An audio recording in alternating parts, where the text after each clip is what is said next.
Good afternoon, everyone. My name is Baljinder Gill. On behalf of Legal Aid BC and Law Foundation of BC, I welcome you all in today's webinar. Before we start the session, I would like to begin by acknowledging that the land on which we gathered today is the traditional unceded territory of the Coast Salish peoples, including the territories of the Musqueam, Squamish, Tsleil-Waututh First Nations. I'm also thankful to Sarah Chow for providing all behind the scenes work, all the tech work, and fixing everybody kind of to have this session run smoothly. Without her, we won't be able to do today's session. And it's my privilege to introduce again today Alison Ward and Kevin Love, and please join me to welcome them. Thank you. Great, thank you so much. Yes, for those that I haven't met yet, I'm Kevin Love. I'm a lawyer with the Community Legal Assistance Society, working in the community law program. I'm fairly confident everyone knows Alison. You should by now, but you can say a few words if you want, Alison, just to... Sure, Kevin. So I'm Alison Ward, and I'm one of Kevin's colleagues at class. I'm also a lawyer there.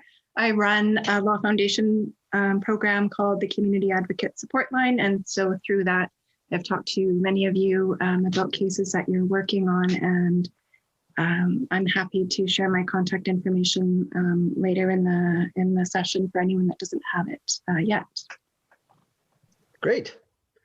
And I should say that also, although she's not listed in the presenters, in going through this, we realized we only knew so much about CPP-D. So Ashley Silcock from Disability Alliance BC is going to be jumping in to correct everything we get wrong about CPP disability. So thank you very much to Ashley for that.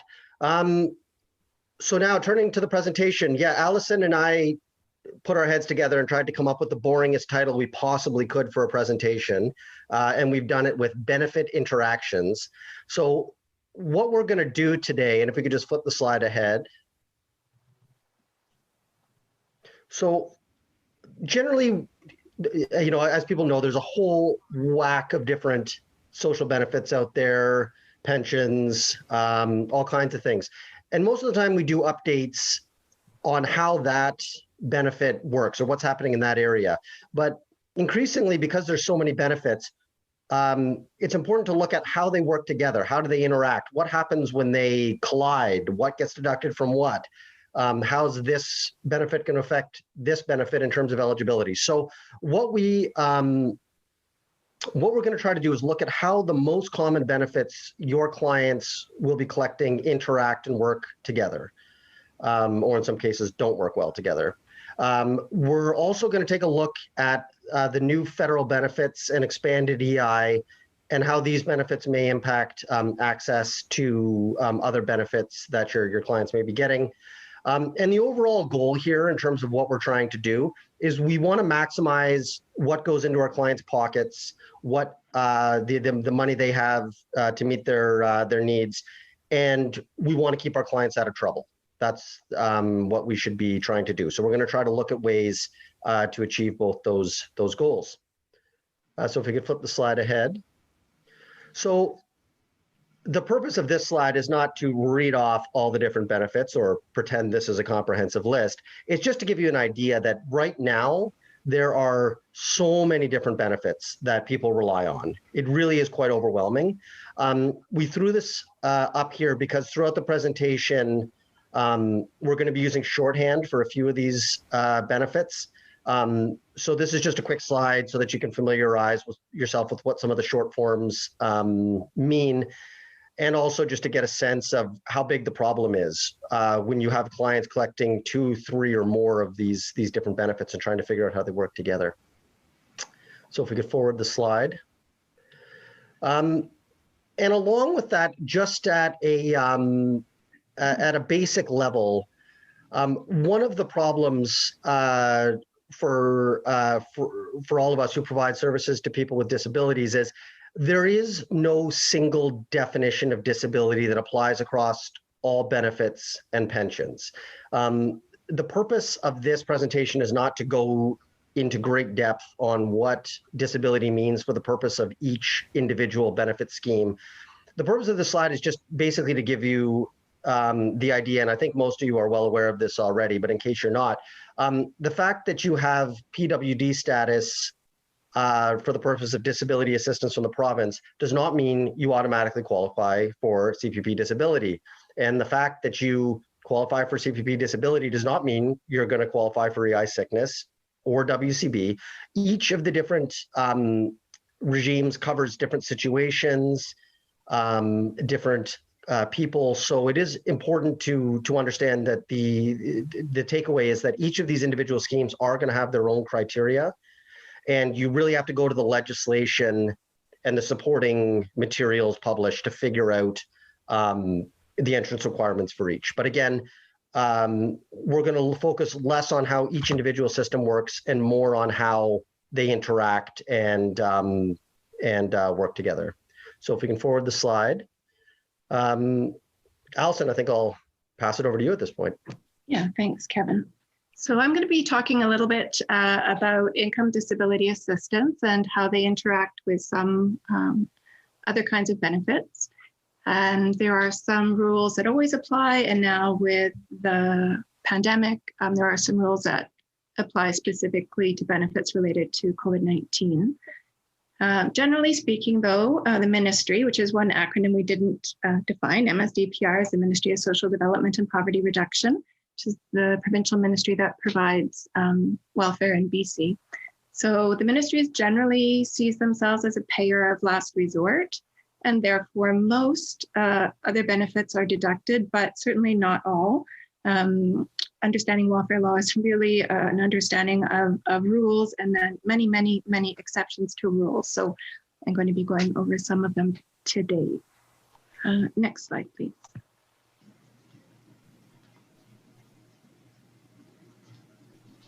All right, so I've made a chart of some temporary changes that we have in place with COVID-19, and I think many of you are already familiar with these. We did cover them in the initial legal update that Kevin and I did about a month ago now, but I'll review them quickly. So the first three are extremely important for today's presentation. So all forms of recovery benefits, as well as all forms of EI and CERB, are exempt as income for some people on ministry assistance. So the crucial date here is April 2nd, 2020. So if a person was on assistance or had the PW designation on April 2nd, 2020, then if they then receive EI or CERB or one of the recovery benefits, it's going to be an exempt income in their pockets. They're going to be allowed to keep it. They have to declare it to the ministry, but it won't have any effect on their ongoing benefits. Conversely, so if somebody applied for and became eligible for welfare, say in May, or got the PWD designation in May, those exemptions will not apply for those people. And then if they subsequently become eligible for EI or one of the recovery benefits, that income would be deducted from any welfare benefits they're receiving. And because those benefits have a higher payment rate than even disability assistance, the result would be that they would no longer be receiving any welfare benefits. We've also included a couple of one-time payments. So we had 2 federal one-time payments for certain individuals. So there was a one-time benefit paid to seniors on OAS and GIS, which was also fully exempted as income and an asset for all forms of welfare.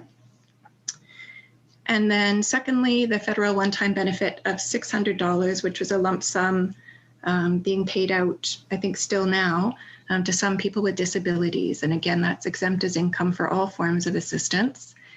So that's paid to people who were on CPP disability as of July 1st, or receiving a veteran's disability support July 1st as well, or, and I just want to emphasize this one, who apply for the disability tax credit by December 31st and are subsequently found eligible for the disability tax credit. That's a deadline that's been extended. I think it was extended in mid-October.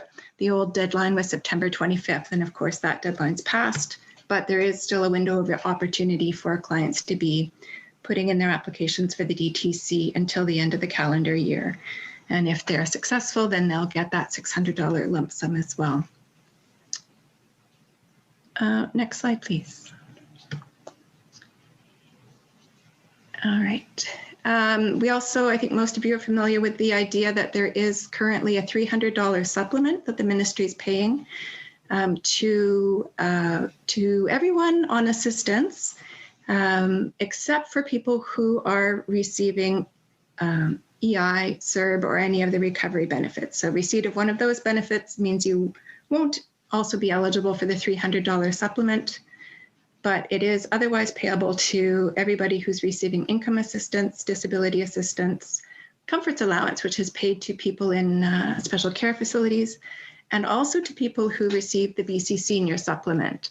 So the BC Senior Supplement is has become an important issue in advocacy this year because, as we see here, it is a gateway to this $300 a month supplement that's been in pay since, I believe it was April of this year, and will be in pay until December. So December check issue for the January benefit month will include the $300 supplement, and I think it remains to be seen whether that will be further extended by the ministry or not. So normally the BC Senior Supplement is quite a small amount. It can range from $40 to, I think, up to $100 something a month. So not always small, but certainly this $300 a month supplement has made eligibility for BC Senior Supplement more important this year. And later in the presentation, I'm going to be going over some of the more detailed rules about eligibility for senior supplement.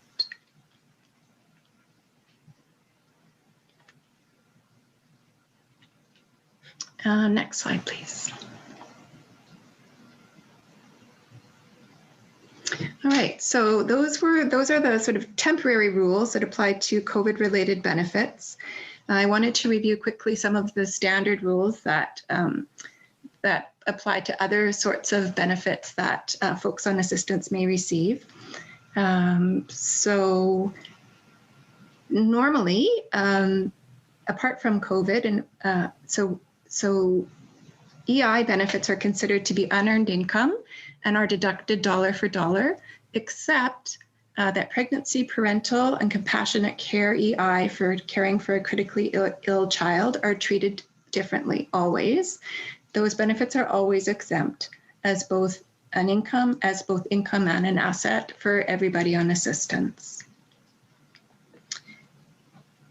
CPP benefits are another important category that we'll be talking about more later.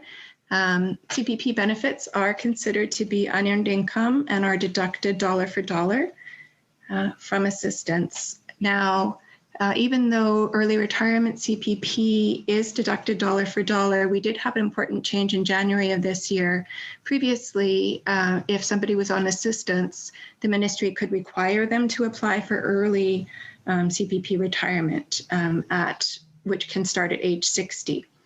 The ministry can no longer do that. That rule was changed in January, and I think that's very good news because applying for CPP early retirement can really reduce your eventual CPP retirement pension age 60 by quite a lot.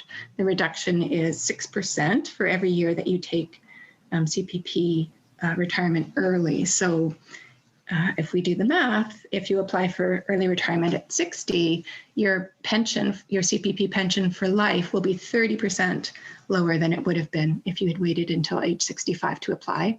So I think it's good policy news that that requirement to apply is gone, but it does remain the case that all of those forms of CPP benefits are deducted dollar for dollar. The only forms of CPP benefits that are not fully deducted are benefits in relation to children. So this change took place at about the same time that child support was exempted as income. And so these are CPP benefits that are paid where a parent has passed away and was eligible for CPP, or somebody's parents on CPP disability. There is a contributor's child benefit available to children up to age 18, and that can continue up to age 25 if the now adult child is in post-secondary studies. Okay, and then we also have two forms of WCB that can affect welfare benefits. One is temporary disability benefit, and the other is permanent. So where WCB considers that a condition has plateaued and assesses a permanent disability benefit. Let's look first at the temporary disability. There's a difference here in how it's treated, whether the client is receiving income assistance or disability assistance. If they're on income assistance, WCB temporary disability is deducted dollar for dollar. It's not exempt at all. However, if you're on disability assistance, as you know, folks on disability assistance have an annualized earnings exemption. So AEE, that's another acronym that maybe we didn't define on the initial sheet. So temporary disability from WCB is considered to be qualifying income. So it falls under a person's annualized earning exemption. So of course, for a single person on PWD, that currently is $12,000 a year. And so that can be partially capped up to the point that the person exceeds their annualized earnings exemption in the year. And then we have WCB permanent disability. So that can be paid in two ways. Generally speaking, it's paid out as a monthly benefit. And if it is paid out as a monthly benefit, it's considered unearned income and it's fully deducted from both income assistance and disability assistance. But, and Kevin might want to jump in here, it is possible to have a permanent disability award from WCB commuted, which means that WCB does a actuarial calculation and sort of gives a current value to an amount of money that would generate an equivalent stream of income for the person and pays them instead a lump sum as a commuted pension. So if a person chooses to have that done and WCB allows it, then that lump sum is only considered income in the month that it's received by the ministry. And it may be possible to argue that the lump sum is exempt as income up to the family unit's asset exemption level. And Kevin, do you want to comment about any of that? No, I think that covers it. WCB, I mean, the key thing is it's not the worker's choice. Below a certain level, if it's a very small pension, just as a practical matter, their WCB is probably going to make the decision to commute it and give the lump sum instead of mailing someone a check for $20 a month for the rest of their life. For bigger awards or permanent disability benefits, you can apply to have it commuted and given to you as a lump sum, but WCB will often resist that because they want to see it paid out over the course of the worker's working life rather than giving people access to the money all at once. So it can be a bit of a battle to get these things commuted, and it's certainly not just the worker's choice. Good points. Okay, I think that's it for that slide, and the next one is actually yours, so I'll hand it back over to you. Next slide, please. Right. So one of the benefit interactions that I think is going to become increasingly important for a number of reasons is employment insurance. So I think there's a lot of factors that have led us to ignore EI when we shouldn't be in a lot of cases. As most people know, the move several years ago to the annualized earning exemption gives a lot more flexibility for people to do some work, particularly while collecting disability assistance. Now, as a temporary COVID measure, EI has driven down the hours everywhere for all benefits to 120 hours of insurable employment. Usually you have to collect that in a year, 52 weeks, but it can actually be longer than that. So it's a really low threshold right now. And so the key takeaway is that a lot of people, particularly people on disability assistance, might be qualifying for EI now. And whereas before people might say, well, I get 55% of my earnings, which are fairly low. So what does it matter anyways? Well, now EI is paying a minimum of $500 a week for 26 weeks. That's a lot of money, and it's exempt. This is money. straight on top of the a DA check, disability assistance. So it's, close to $2,000 a month. It really is worthwhile. The changes because of COVID are temporary, but they're going to continue till next September. So it is important to be mindful that a lot of the clients we wouldn't think of as being EI eligible may now be. Again, as Alison mentioned earlier, the critical date is April 2nd. That's a really important date because if you were on assistance or had a PWD designation before April 2nd, then you get this exemption. If your PWD designation or you went on assistance after that date, then you don't. So one of the key questions to be asking your clients is, when did you go on assistance, or when did you get the PWD designation? Another sort of rub between the benefits that's often a bit problematic is there is a delay in processing an EI application. I don't know where they're at now. If anybody has any recent experiences, feel free to share it on the chat. But normally, outside COVID times, it would take about 4 weeks to process an EI claim, maybe even longer. And so what's the person supposed to do in the meantime?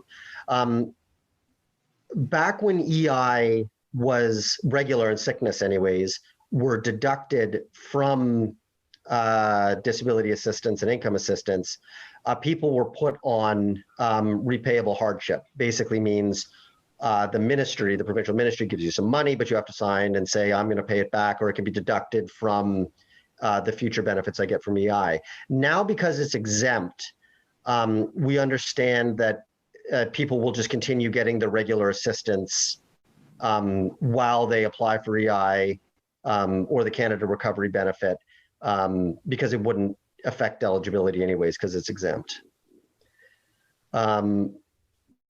Oh, I'm sorry, I just see a question coming in on the chat. Do we have confirmation that people with a PWD designation but not in receipt of benefits on April 2nd can get the EI exemption? Alison, you're probably better to speak to this, but they released the regs. That's a question from Thea, and I do know of one case she's had recently. Where we take that from is from the section in the Employment and Assistance for Person with Disabilities regulation that talks about the circumstances in which EI and actually, I should also say that there were new regulations passed on Monday of this week that specifically say in the regulation now that the recovery benefits will also be exempt. And the language of that section perfectly mirrors what was in effect prior for exemption of EI and CERB. And if you look carefully at that section, it's either section 2 or 2.01, I can't quite remember, of the disability regulation. You'll see it talks about people that were in receipt of disability assistance or on April 2nd, or that include a family unit that was a person with that was designated as a person with disabilities on April 2nd. So of course, a family unit can be one person. So if I'm a family unit of 1 and I have the PWD designation and I had it on April 2nd, it seems to me that all those criteria are then met. I hope that answers the question. Thea, you can comment if you have more. Okay, looks good. And I think the nice thing is we do actually have, with a lot of this stuff, it's been evolving so fast, and we've been trying to do it based on what we're hearing through the grapevine or what you're seeing on the internet and the government circular. But now we actually have some regulations, so you actually have something to point to back it up, because they have last week published those regulations. Okay, I think we can flip the slide. So again, I think we've covered this. The key date again is April 2nd, 2020. The one thing, as Alison pointed out, is that if you do have someone who is not eligible for EI or their Canada Recovery Benefit, they will get this $300 top up. So either way, there's a lot more money coming for people right now. Obviously, with EI paying a minimum of $500 a week, it is way better to get on EI, and CRB paying $500 a week. You'd much rather have the $2,000 than the $300, but this is at least something for people who don't have access to those benefits. All right, I think we can forward the slide.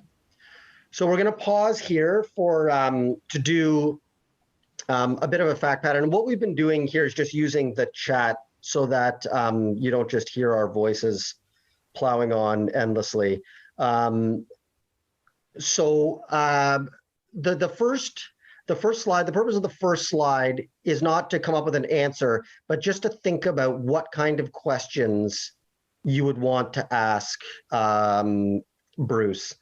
And you can see that we've written so many fact patterns. I'm now just putting down what I hear on the radio, basically.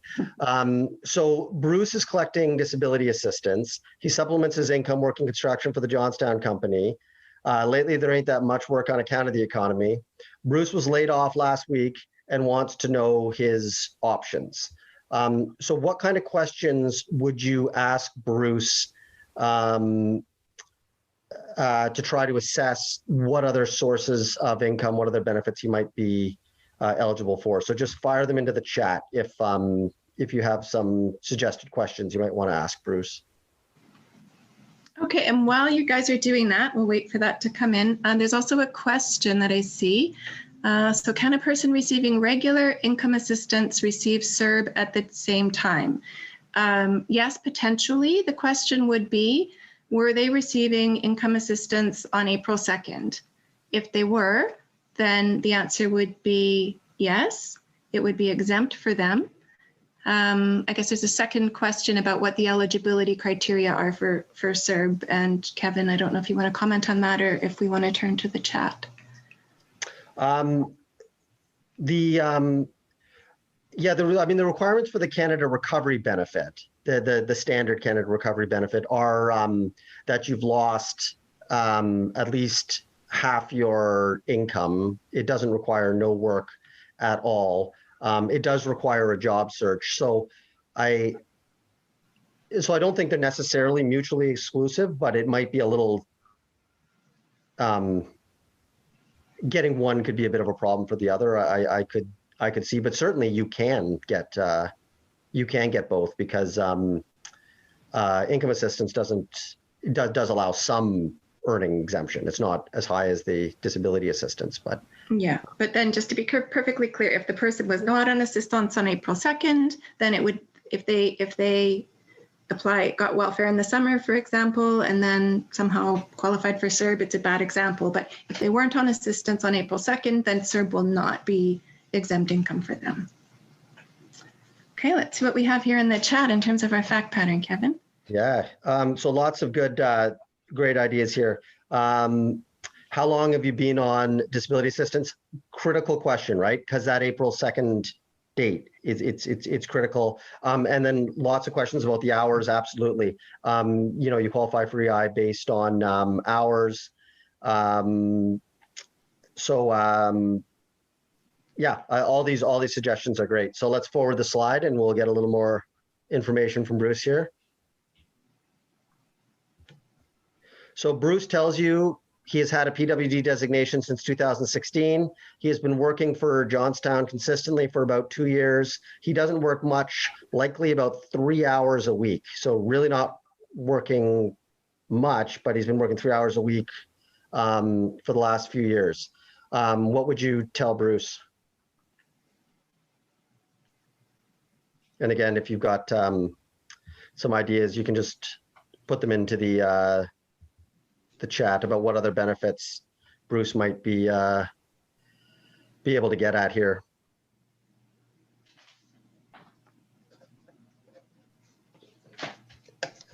Everyone's stumped trying to do math. Yeah, I'm pulling out my calculator. You're all free to do that too. Yeah. Yeah.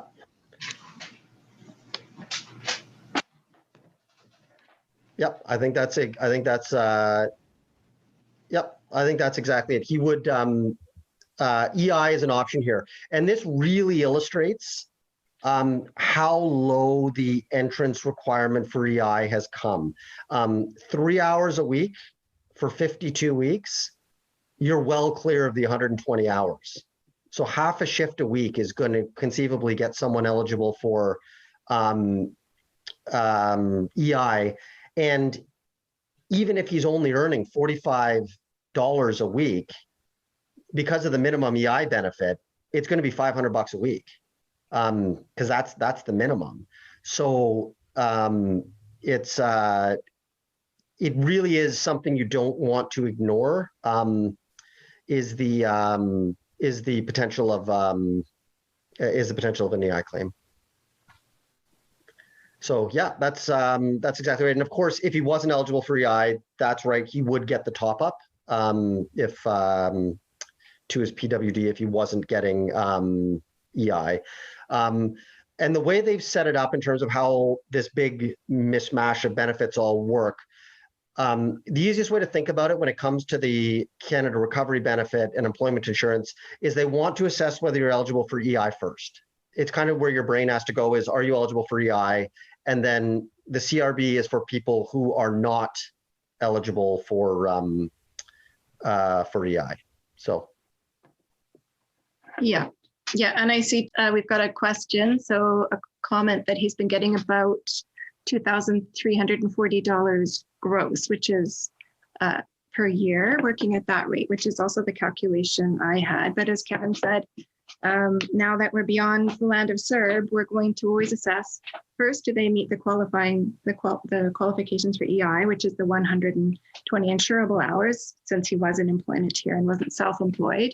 And then only if he doesn't meet the 120, then we're going to look at the income level and see if he might qualify for one of the recovery benefits instead, which he wouldn't in this case at 2,340 is my understanding.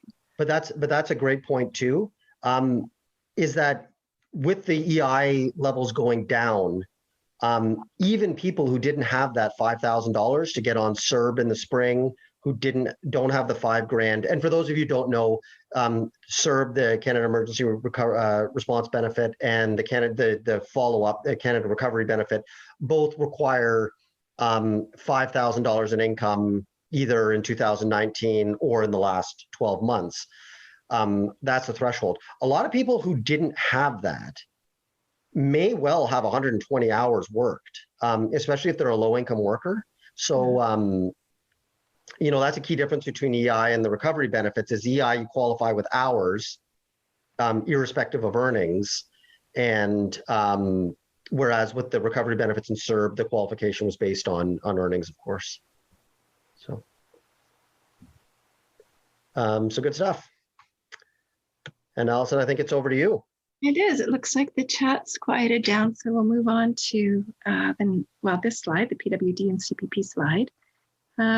So now we're going to look at situations where, so we have someone who's has a disability and might potentially be looking at both PWD disability assistance and CPP disability assistance. So to talk a little bit about how each of them work and how, most importantly, they interact. So as most of you know, the definition of disability for PWD and CPP-D isn't the same.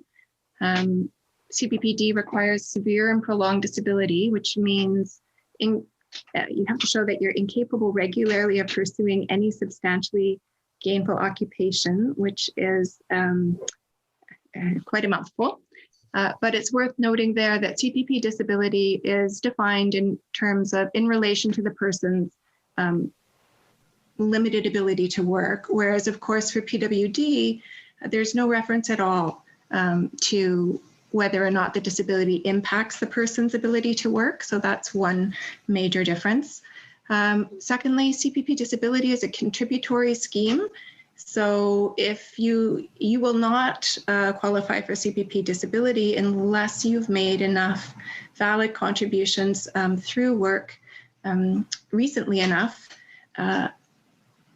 to the onset of your disability in order to qualify for CPP disability. Again, quite convoluted. Many of you know that there's a concept called the minimum qualifying period, which is the date on which you last made 4 years of contributions out of the last 6 years. That's your MQP date, and you basically need to show that you were disabled at that date.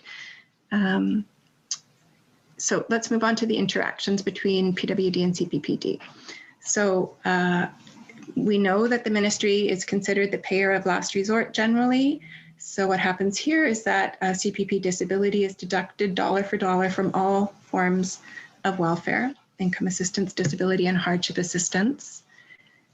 And the welfare legislation does allow, or does say basically, that somebody on assistance has an obligation to apply for CPP disability when requested by the ministry.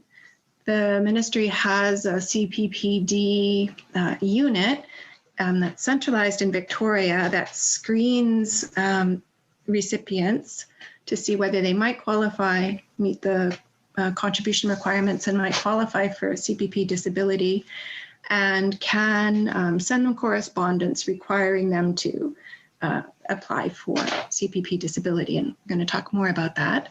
If that happens and the ministry requires somebody to apply for CPP disability once they're on assistance, the ministry has them sign a form called a consent to deduction and payment form. And the effect of that form is that then any retroactive CPP disability that they receive for a period during which they were on PWD is assigned to the ministry. So obviously, if their CPP retro rate is over the PWD rate, the ministry will only get back the rate that they paid out to the person in the first place, and the person would be able to keep some of their retro, but the bulk of it would go to the ministry. And if the person's CPP-D rate is less at or below the PWD rate, then the full retro would be assigned to the ministry.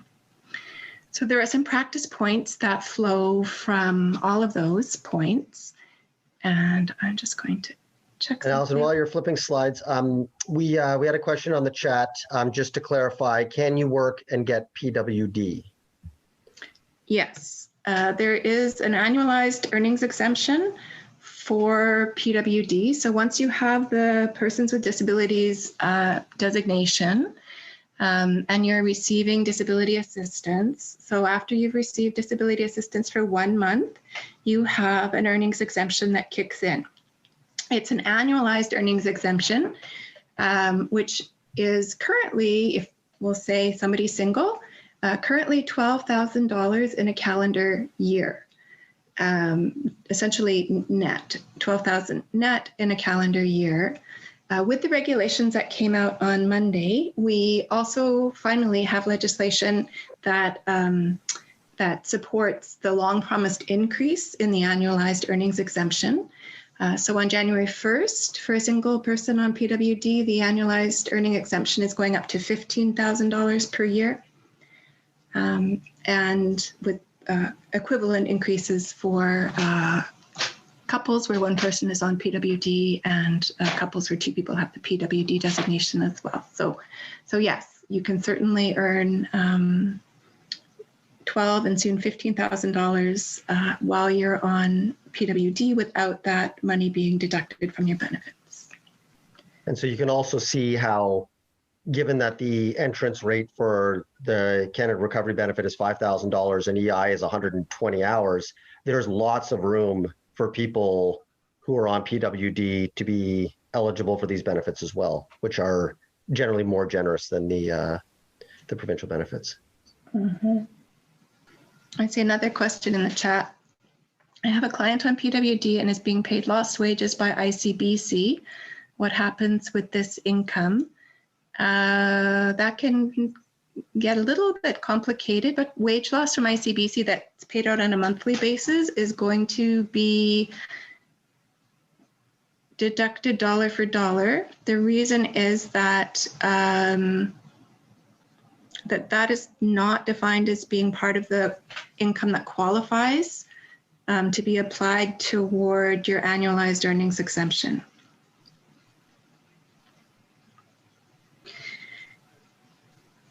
Okay, I think we can move on to the next slide, please.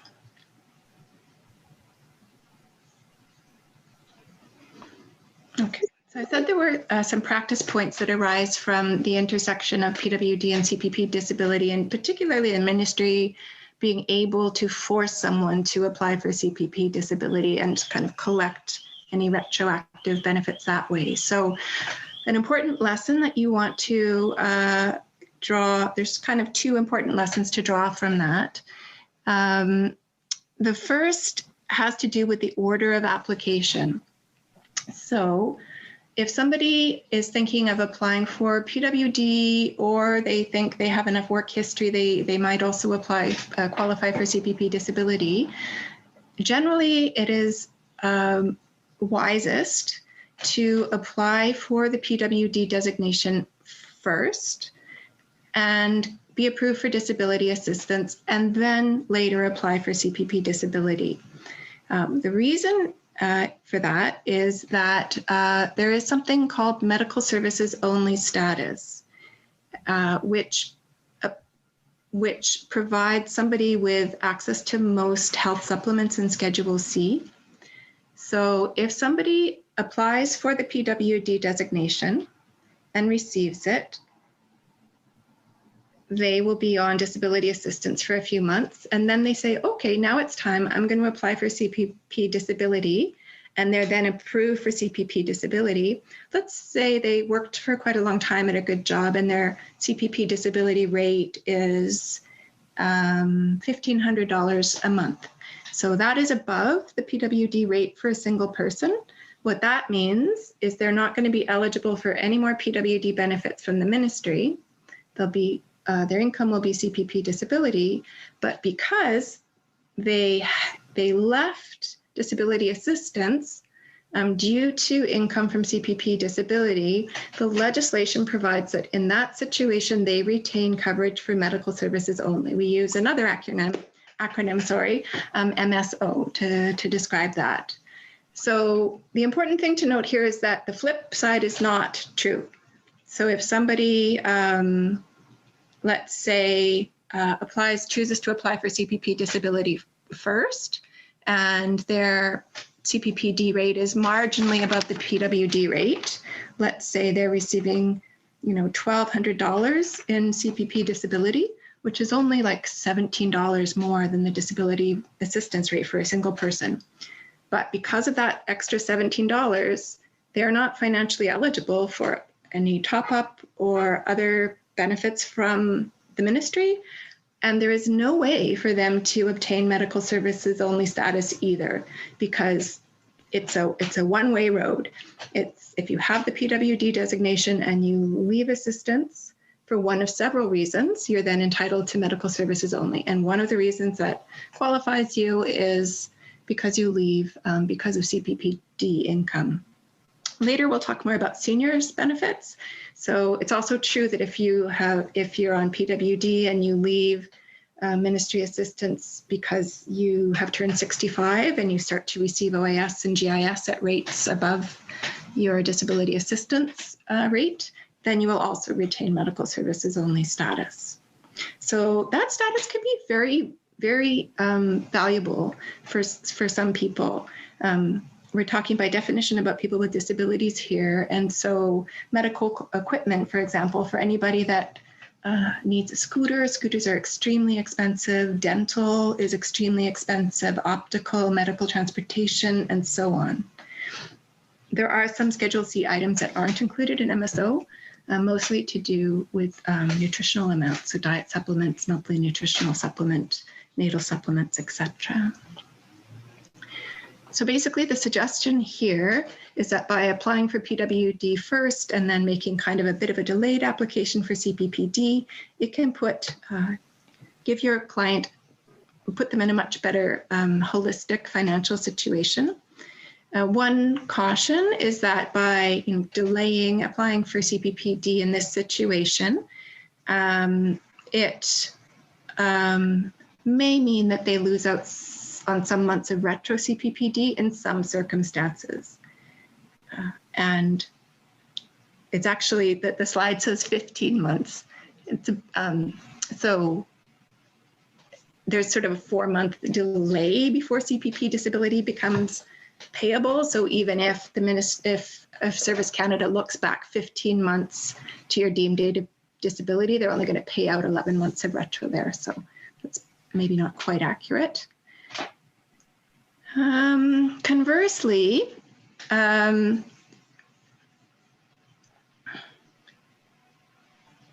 there's sort of a temptation to do things opposite from what I'm recommending here. And that is because if you choose instead to apply for CPP disability first and you're approved, then there's a very simplified process to be approved for PWD.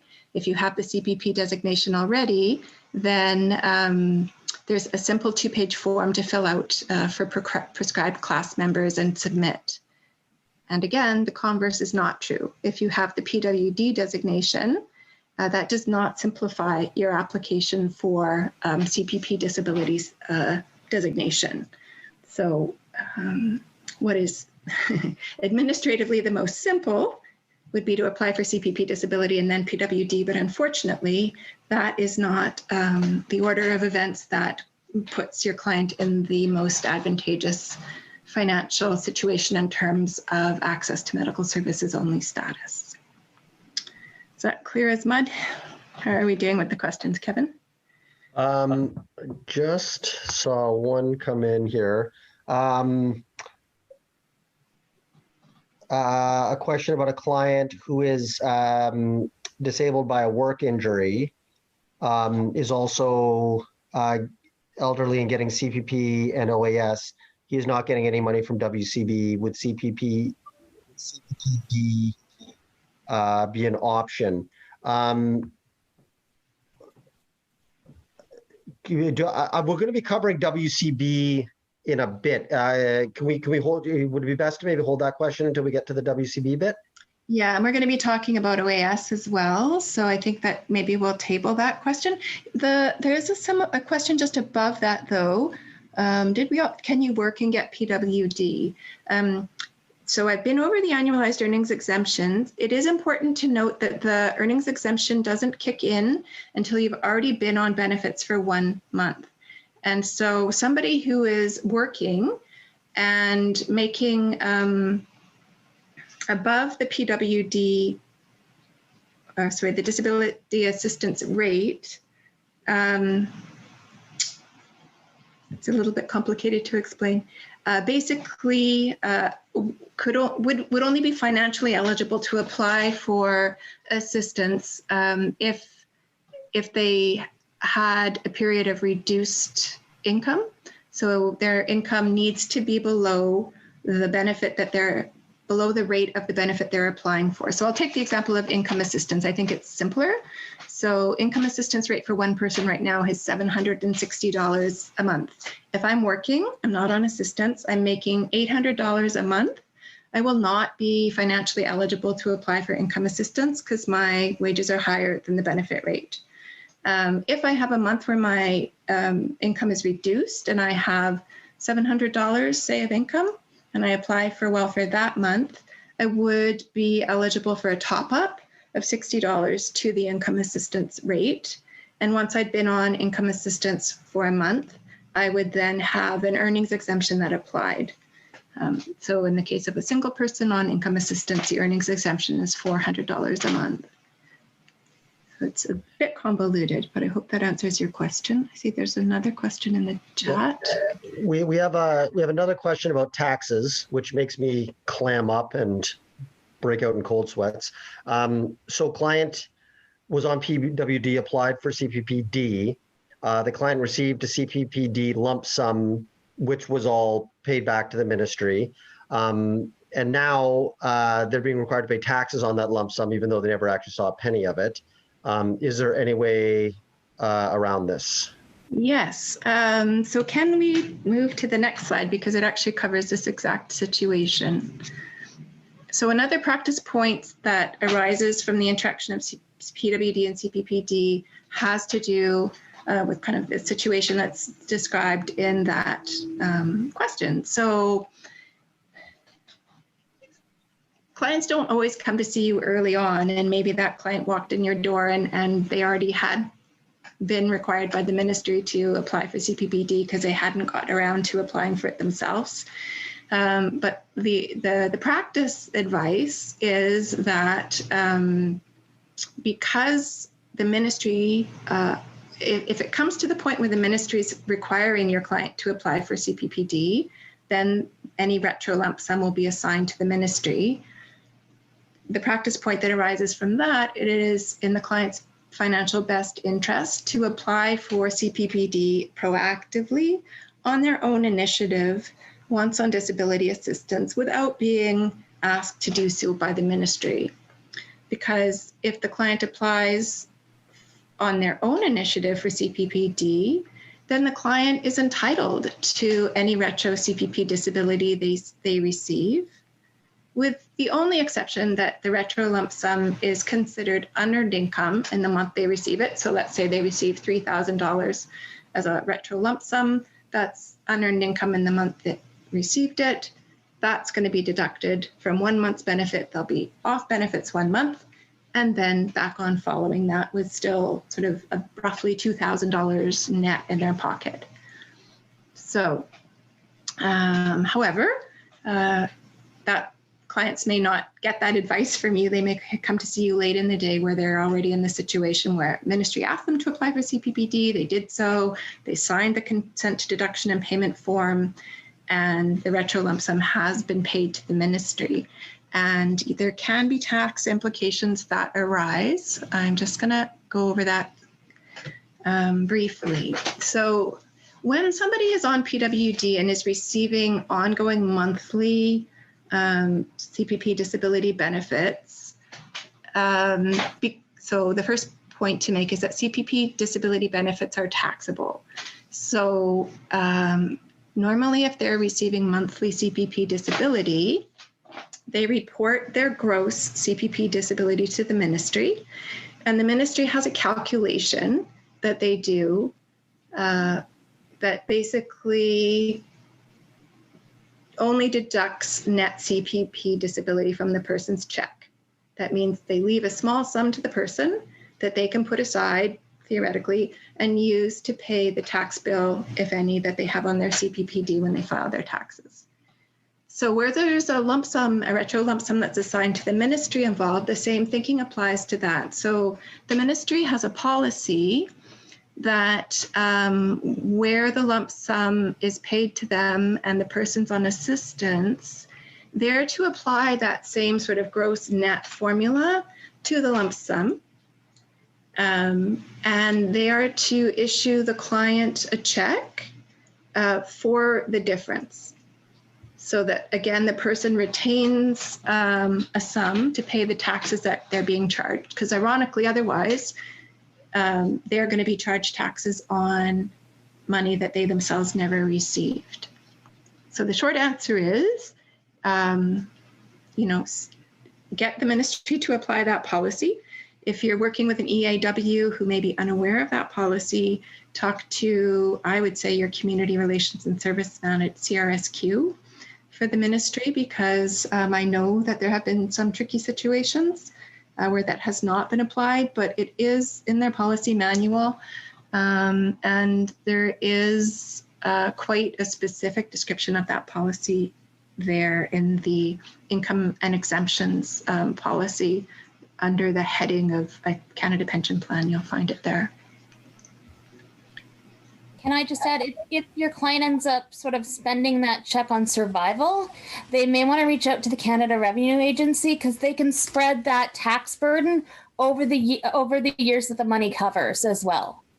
Yeah, that's a really good point, right? Because even if they have the money theoretically back from the ministry, well, you spend it on things that you need.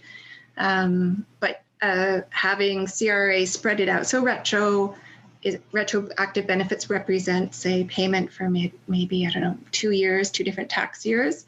they allocate the money to each tax year, then the overall tax burden will be less, like Ashley just said.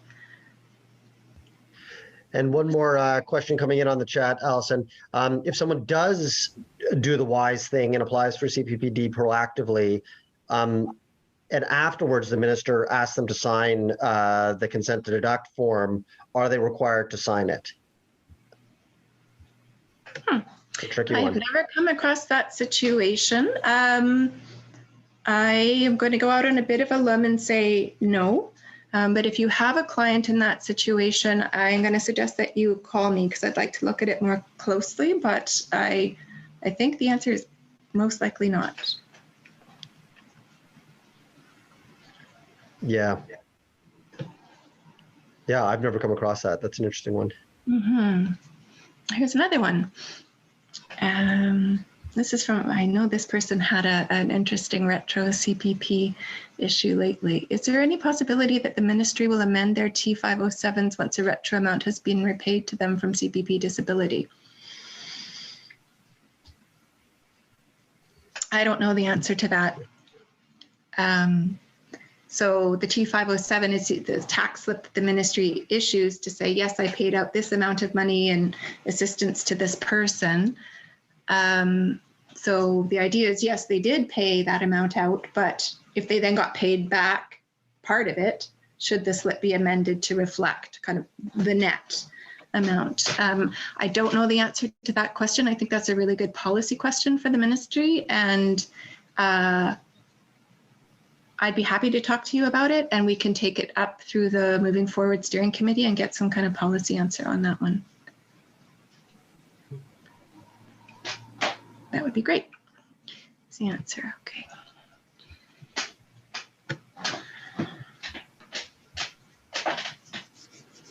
Okay, I think, oh, there's more questions. Oh no, I just haven't cleared those ones. I think clear. Okay.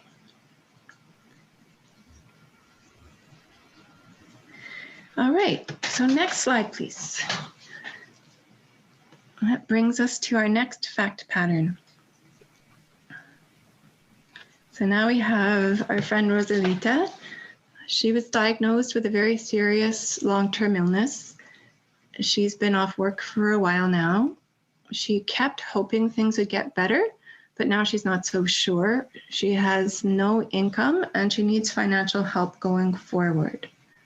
So what questions would you ask Rosalita? And as Kevin said in our last fact pattern, don't jump to answers. Just think about what questions you would ask her. What else would you need to know?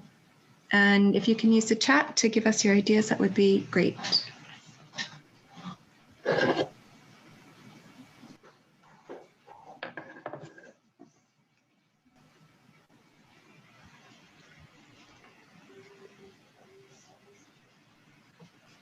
Yep. So we have how long has she been off work? It's going to be important to know. Mm-hmm. When did she start to work? When was her last day of work? I would likely ask for a statement of contributions to see if she has enough hours for CPP-D. Yeah, getting a statement of contributions is a good idea. I would also ask if she has a partner or any other income to check PWD eligibility. Yeah, how long did you work? Was there any LTD through work?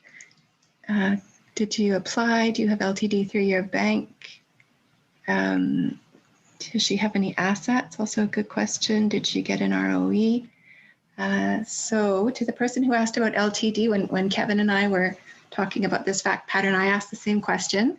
And the answer to that is no. Unfortunately, she doesn't have any LTD coverage. Okay, but those are all very good questions. And I wonder if Alison, it might be worth going over what a statement of contributions is from CPP-D. Just for people who may not be familiar with it, it's basically, as I understand it, it's you can get a record of what your client has paid into the CPP-D or CPP program, and that's going to help you understand whether they're likely to meet, have sufficient contributions in their minimum qualifying period to qualify. So it's a document you can get about what your client's paid into CPP. Yeah, because without that specific information, it's very difficult to know you know, what exactly they would need to show in order to qualify to meet their minimum qualifying period and so on. Okay, questions have slowed down, so let's move on to the next slide. All right, so we have more information. Rosalita tells us that she went off work because of illness in January of 2019, so almost 2 years now. She tried going back to work last February, but that only lasted about a week before her doctors told her to stop. Before she got sick, she had worked for 20 years, earning about $55,000 per year. She has $7,000 left in the bank. She's worried about her future. So what can we tell Rosalita with that additional information?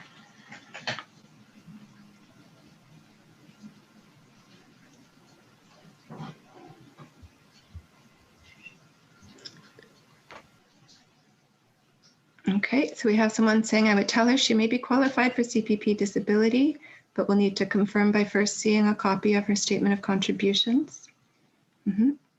Have you considered applying for CPP disability? Would you consider applying for PWD?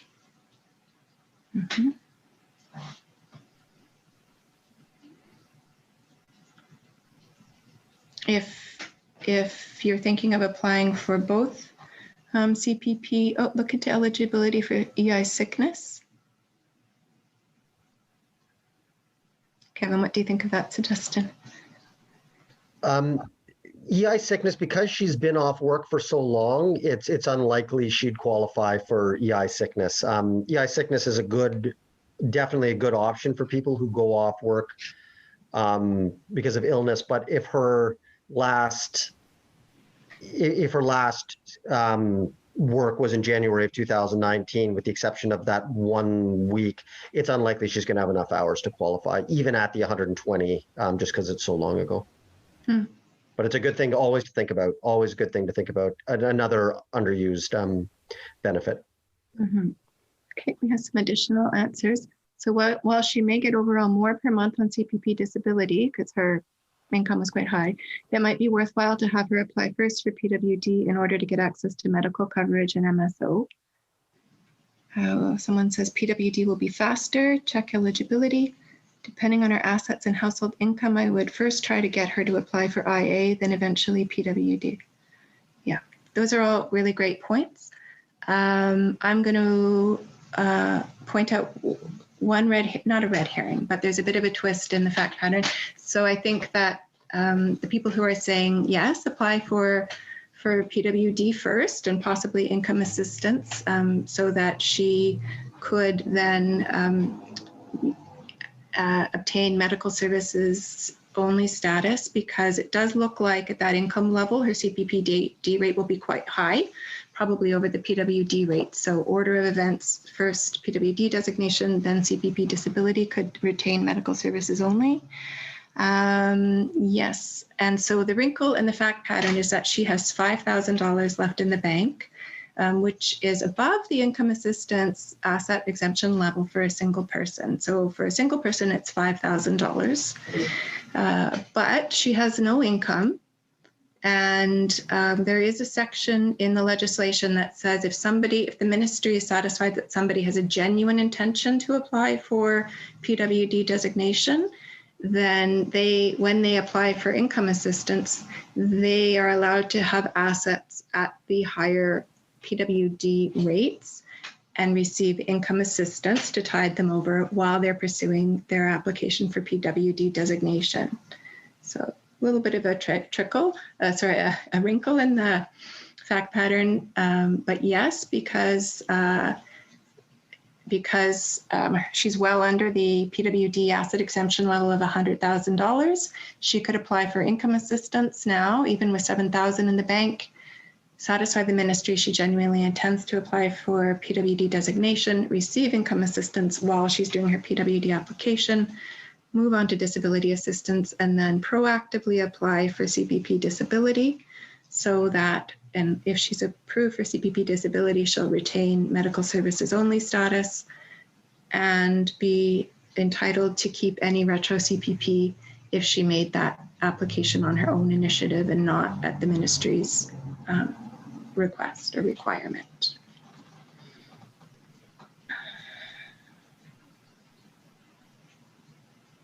Okay. And I'd say just this last point that came in is a good one. CPP-D, the qualification, of course, is based on not being able to do any substantially gainful occupation, not your previous one. So in other words, just because you can't go back to your old job doesn't necessarily mean you can't do any job. So it is a higher bar for CPP disability. Yeah, that's a very good point. Oh, and there's a question in the chat.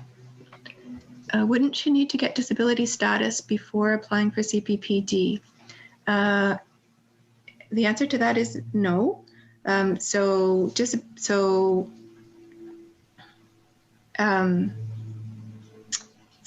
there's something in the Provincial Welfare Ministry called the Persons with Disabilities Designation. That's a medical test. There's an application process. You apply for PWD designation with medical evidence. If you're approved for that designation provincially, you receive disability assistance, which is higher than income assistance levels. But whether or not you also acquire whether you meet the criteria for CPP disability is a completely separate question. As Kevin said in the beginning, all these income support regimes have their own definitions of disability. And so there's a very different medical test that you would need to provide medical evidence about and fill out a CPP-D application with support from your doctor in order to apply and qualify for CPP disability as a separate event. So they're not, you don't need to do one before the other. You have a choice about the order of things you apply for, but as I explained earlier, there are benefits to applying for PWD before applying for CPP disability. Okay, so again, just as with clients on provincial income assistance, provincial disability, with the lower admission criteria for EI and the reasonably low criteria for the Canada Recovery Benefit, there's going to be a lot more people on CPP-D that are also going to be eligible for these other benefits. And so it's important to keep those in mind. And again, EI and the Canada Recovery Benefit are now paying, actually that shouldn't say a flat rate of $500 per week. It is a minimum of $500 per week. The CRB is a flat rate of $500 per week. EI, you can actually get a little bit more, but the minimum, the floor is $500 per week. But leaving that aside, the key takeaway is it's going to be higher than the monthly CPP-D rate. So it's going to be beneficial for people to think about accessing these benefits if they can. And it's important that CPP-D, even though the test, and Ashley at any point, feel free to weigh in if you have anything additional to say here. CPP-D, it does require you to be incapable of pursuing regularly substantially gainful employment, but that does not necessarily mean you can't do any work. You can have the capacity to do some work and still remain eligible for CPP-D. It just can't be substantially gainful employment. And I see a comment coming down about benevolent employers. And this is the idea that there are some employers who are going to create a very favorable environment for someone to be able to work, a highly accommodated environment where someone can continue working, but it may not be reasonable to expect a person who loses that job to go and get a new job in a competitive labor market. So there are a lot of reasons that people can be doing some work while on CPP-D, even though they have that designation. And again, the CPP-D is not deducted from EI or CRB or vice versa. So it really is additional money that will go into people's pockets. So if we can flip the slide over.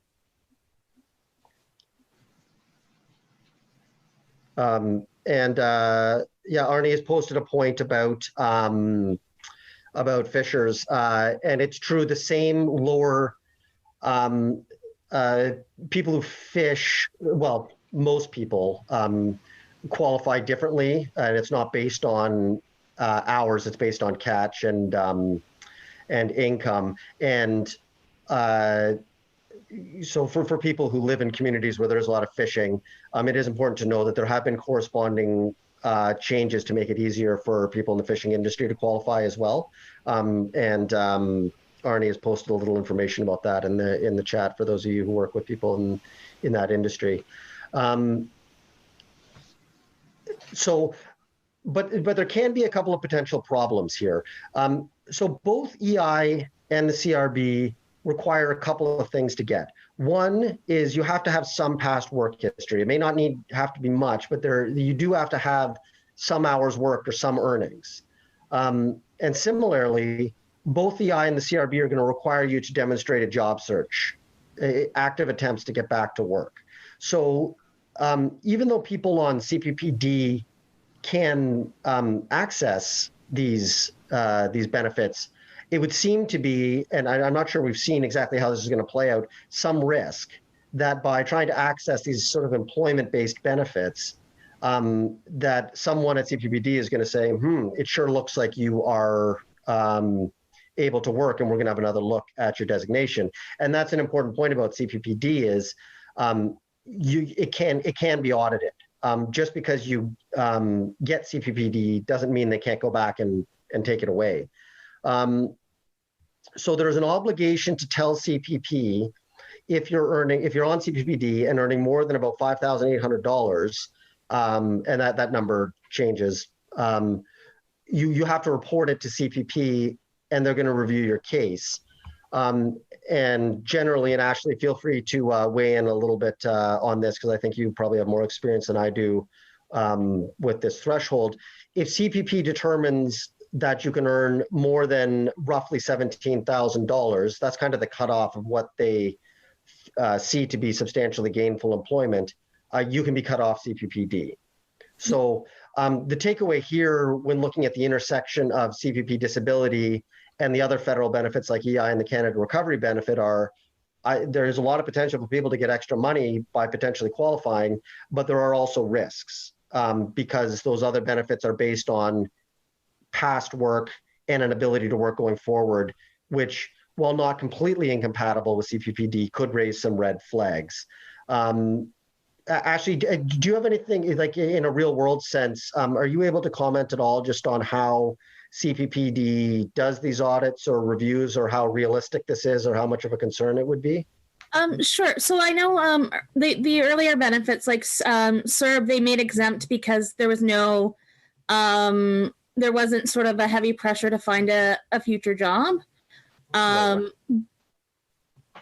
So I think it's reasonable to be very, very cautious with clients if they're looking at going for EI and the CRB. In terms of the amounts earning, $5,800 in my experience will almost always trigger a reassessment of benefits. And for some clients, that's going to happen annually. Even if the information doesn't change. I know I've got one person where for the last, I'd say 6 years, every year I've helped them with their reassessment. Mm-hmm. With the 16651 cutoff, at that point, most people will be cut off assistance. However, I have started seeing some cases at tribunal where the general division have approved people's applications for CPP disability when they have earnings over that amount. And the most recent case that I'm thinking of right now, we're still within the time frame where that could go to the appeals division. So that's not necessarily something that's set in stone. But if somebody has a benevolent employer, they may be able to earn close to that amount or even over that amount and still get CPP disability. And then at the same time, you may have a client who's earning, $5,900, and then depending on their specific circumstances and what's said in their review, they may be actually deemed eligible for employment, even though their earnings are quite low. Right. So even if they're only earning $6,000 or $7,000, if the folks at CPP-D say, well, actually, we think you could be earning a lot more than that, there is a risk that they could be reviewed and cut off CPP-D. Yeah. Now, clients in that position, I would encourage to appeal, to definitely go to the general division with that. Yeah, makes sense. Mm-hmm. That's great. Thanks, Ashley. So, so again, I think the takeaway here is possible, but proceed with caution, because a little bit of money now may not be necessarily worth the jeopardy to what is really a lifetime benefit in CPP-D. So if we could forward the slide. Right, so we have another fact pattern to look at here. And once again, if you can just, on the first slide, just fire into the chat again the questions. The first thing we want to look for are questions, not answers, just questions. What would you be asking Wendy? So Wendy has CPP-D since a car crash in which she sustained serious head, knee, and back injuries. To earn a little extra money, she sometimes pet sits for people while they are out of town. People used to drop their dogs off at her house and pay her in cash. She never told anyone she does this, and she hasn't filed a tax return. Or I guess we'll just say if she has, she hasn't reported this money. With the new restrictions in Vancouver in November, people have stopped bringing her their dogs. Wendy has heard about new money from the federal government and wonders whether it could help. So what kinds of questions would you want to be asking Wendy?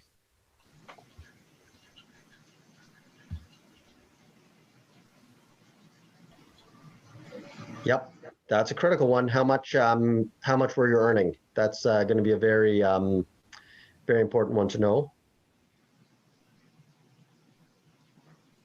Probably the most important to know. Yeah, how long has she been doing the dog sitting?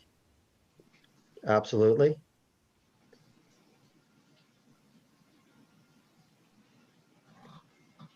Yeah, how much does she get from CPP-D? You're going to want to know that. Yeah.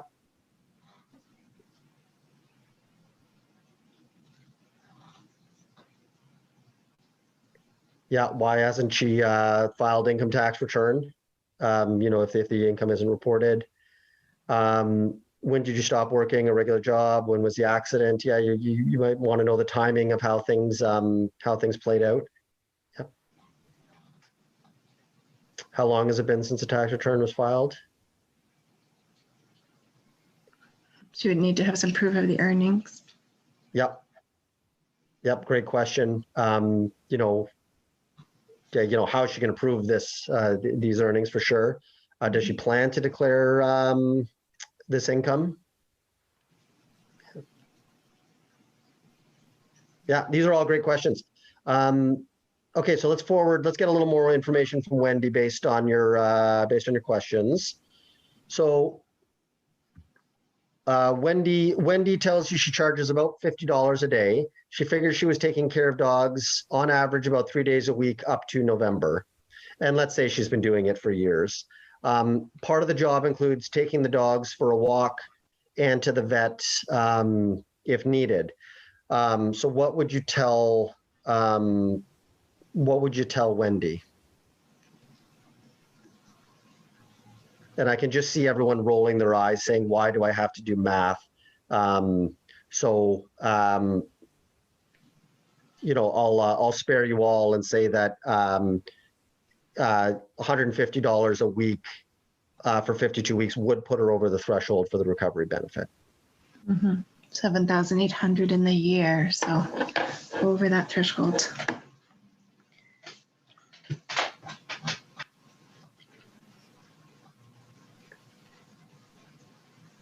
Yeah, so Tish has noted that CPP-D is taxable. That's that is true, and so all her earnings, there's going to be tax. There could be tax implications, for sure.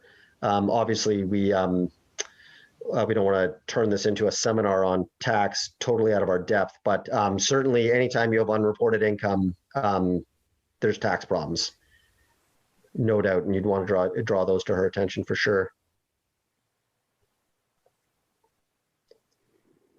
Yeah, so it could open up a can of worms with CRA. I would be concerned that she's over the annual 5,800 income for CPP-D, or am I mistaken here? No, you're not mistaken there. She's also over that amount. And we know that she hasn't reported her earnings to Service Canada in the past. And that's especially scary because CPP will go back and they will likely, if they're going to say that she is employable, assess an overpayment that goes back all of those years to when she started the dog sitting and expect her to repay all of the benefits from that time up until when they cut her off. Mm-hmm. Great point. So, yeah, so the message here is there's a lot of allure to this short-term money that's coming down the pipe from the federal government. But we designed this example just to kind of flag that, especially for clients on CPP-D, it's not without risk, especially if it's been very informal income sources that haven't been reported to date. For example, she's reported knee and back injuries, but part of her job is walking dogs. So the takeaway here for Wendy is this short-term money is not without risk. Mm-hmm. Yeah, and as Kevin is saying, so what CPP would do with this information is not say, it's not like welfare where you say, oh, you received too much money, we're just going to deduct it from your next check. No, it's does this reflect an ability to regularly pursue a substantially gainful occupation? And as Kevin said, it's somebody with reported knee, back, mobility issues, taking dogs for walks and doing activities that at some level appear to conflict with those restrictions. And so that would be the gist of the review that was done.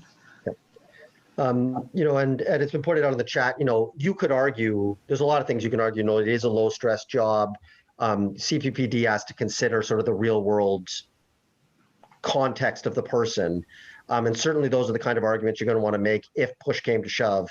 But the point is there's a preliminary question of whether you want to open this can of worms to access a little more money now. And I'm not sure there's a right or wrong answer, but just that it's with risks. Now, I see there's a question, and sorry, it's a bit of a long one, so I'm going to take just a second to read it here.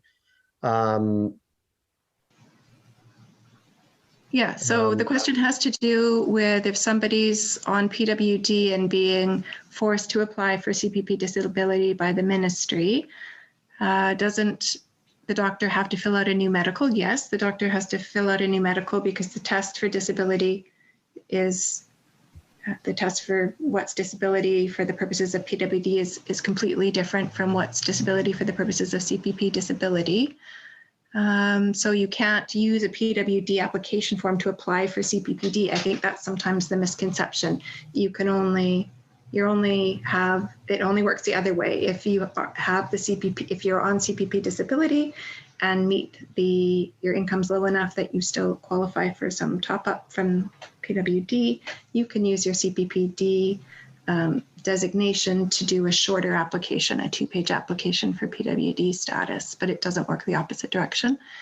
And yes, for clients who have an ability to work, there is an inherent conflict between what is now quite a generous annualized earnings exemption for PWD designation and that threshold, 16,500, where CPP-D will consider someone no longer to be disabled according to their own definition. And frankly, that tension is just going to increase. So we're seeing provincially the annualized earnings exemption going up to $15,000 for people with disabilities January 1st in BC, which is practically at the level of earnings at which you will be cut off CPP disability unless you can show sort of a benevolent employer situation. Yep. So I think that we're all going to be encountering more and more of these issues, quite apart from the COVID-related benefits for those few clients with PWD designation who are able to engage in substantial work close to their AEE limits. Yep. And there's no easy solution. And there was a comment about would it be best to just tell the client to consider informing Service Canada and CRA about the income. And the way I always look at it is my job is to explain to clients their risk, their jeopardy, what different choices, what the outcome is going to be. But, ultimately the decision about what to do has to be left with the client. Certainly, you're going to want to inform Wendy in this case. You have an obligation that you haven't been fulfilling to tell CPP-D about this income and frankly tax, and then it would ultimately rest, with Wendy to make a decision about what she wanted to do. But often it is the best thing. And certainly you do want to inform people of their obligations. Mm-hmm. And then I see a couple more coming in. What if you know somebody that received CERB PWD plus the $300? They have not worked at all for many years. They lied to receive the CERB. What are the implications for them? Yes, they were warned. Mm-hmm. We have ethical obligations not to participate in frauds. That's for sure. But again, I think your duty here is to inform your client of what they've done, inform them of the law, inform them of their obligations, and probably to decline providing assistance. You're not going to provide assistance to further a lie, but ultimately the job of correcting the situation falls to them with your information. Mm-hmm. One of the difficulties we have with this situation too is what the government plans to do with CERB overpayment allegations is not yet clear. We keep waiting for legislation or some details to come out. So there's still a gray area there. But as Kevin said, this would appear to be somebody that there's an element of fraud there, and you want to be very hesitant in getting involved. I would say that if they were, I think I'll leave it at that, just in the interest of time. And there's another question. If a client is on CPP-D but ends up going back to work and is making much more than $6,000, you're able to earn on CPP disability, do they cut off CPP-D and transition back to PWD? So I'm going to assume for the purposes of this question that let's say they had the PWD designation first, they got on to CPP disability and their rate was quite high, so they didn't have any more disability assistance, but they retained their PWD designation. First, so they've made more than $6,000. That doesn't mean their CPP-D is necessarily going to be revoked. It's going to be reviewed, and CPP will determine if that level of work and the kind of work they're doing indicates that they no longer meet the definition of disability for the purposes of CPP-D. So maybe let's make the income about higher. Let's say it is it's next year and they're earning $14,000 under their new AEE. Let's say CPP does cut them off. Say they're no longer disabled for CPP-D purposes. They could try to transition back to PWD. They would, in the example I gave, already have the PWD designation. I'm hesitating because there is a 1-month period before your earnings exemption kicks in for PWD, and in my fact pattern, we didn't stipulate the last time they received disability assistance was. So they might need to have reduced earnings for 1 month in order to get back on disability assistance. I'm not sure off the top of my head, but yes, potentially that is what they could do.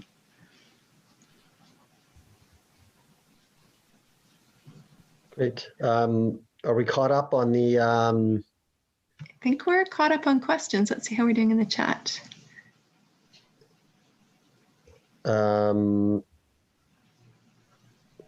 Yeah, someone's saying that there's a lot of lack of clarity with things to do with CERB, and there's a comment that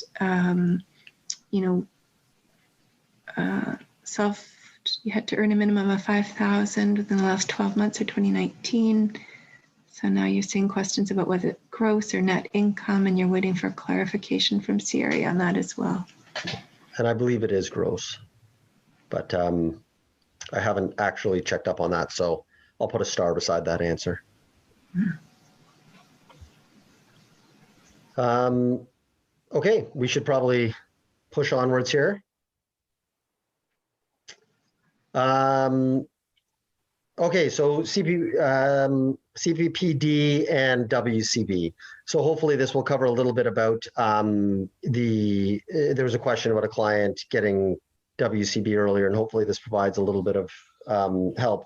So the first thing to understand about WCB is it's not a general long-term disability plan that covers all illnesses of all type. That's not at all what it does.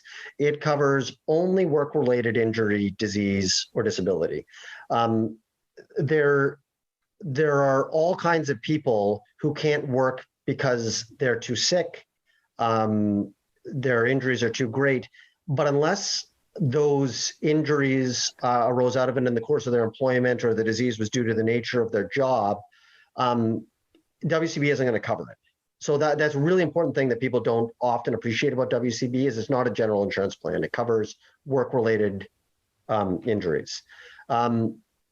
So when we look at the intersection of WCB, and this is a common one, CPP-D and WCB, there is a lot of overlap.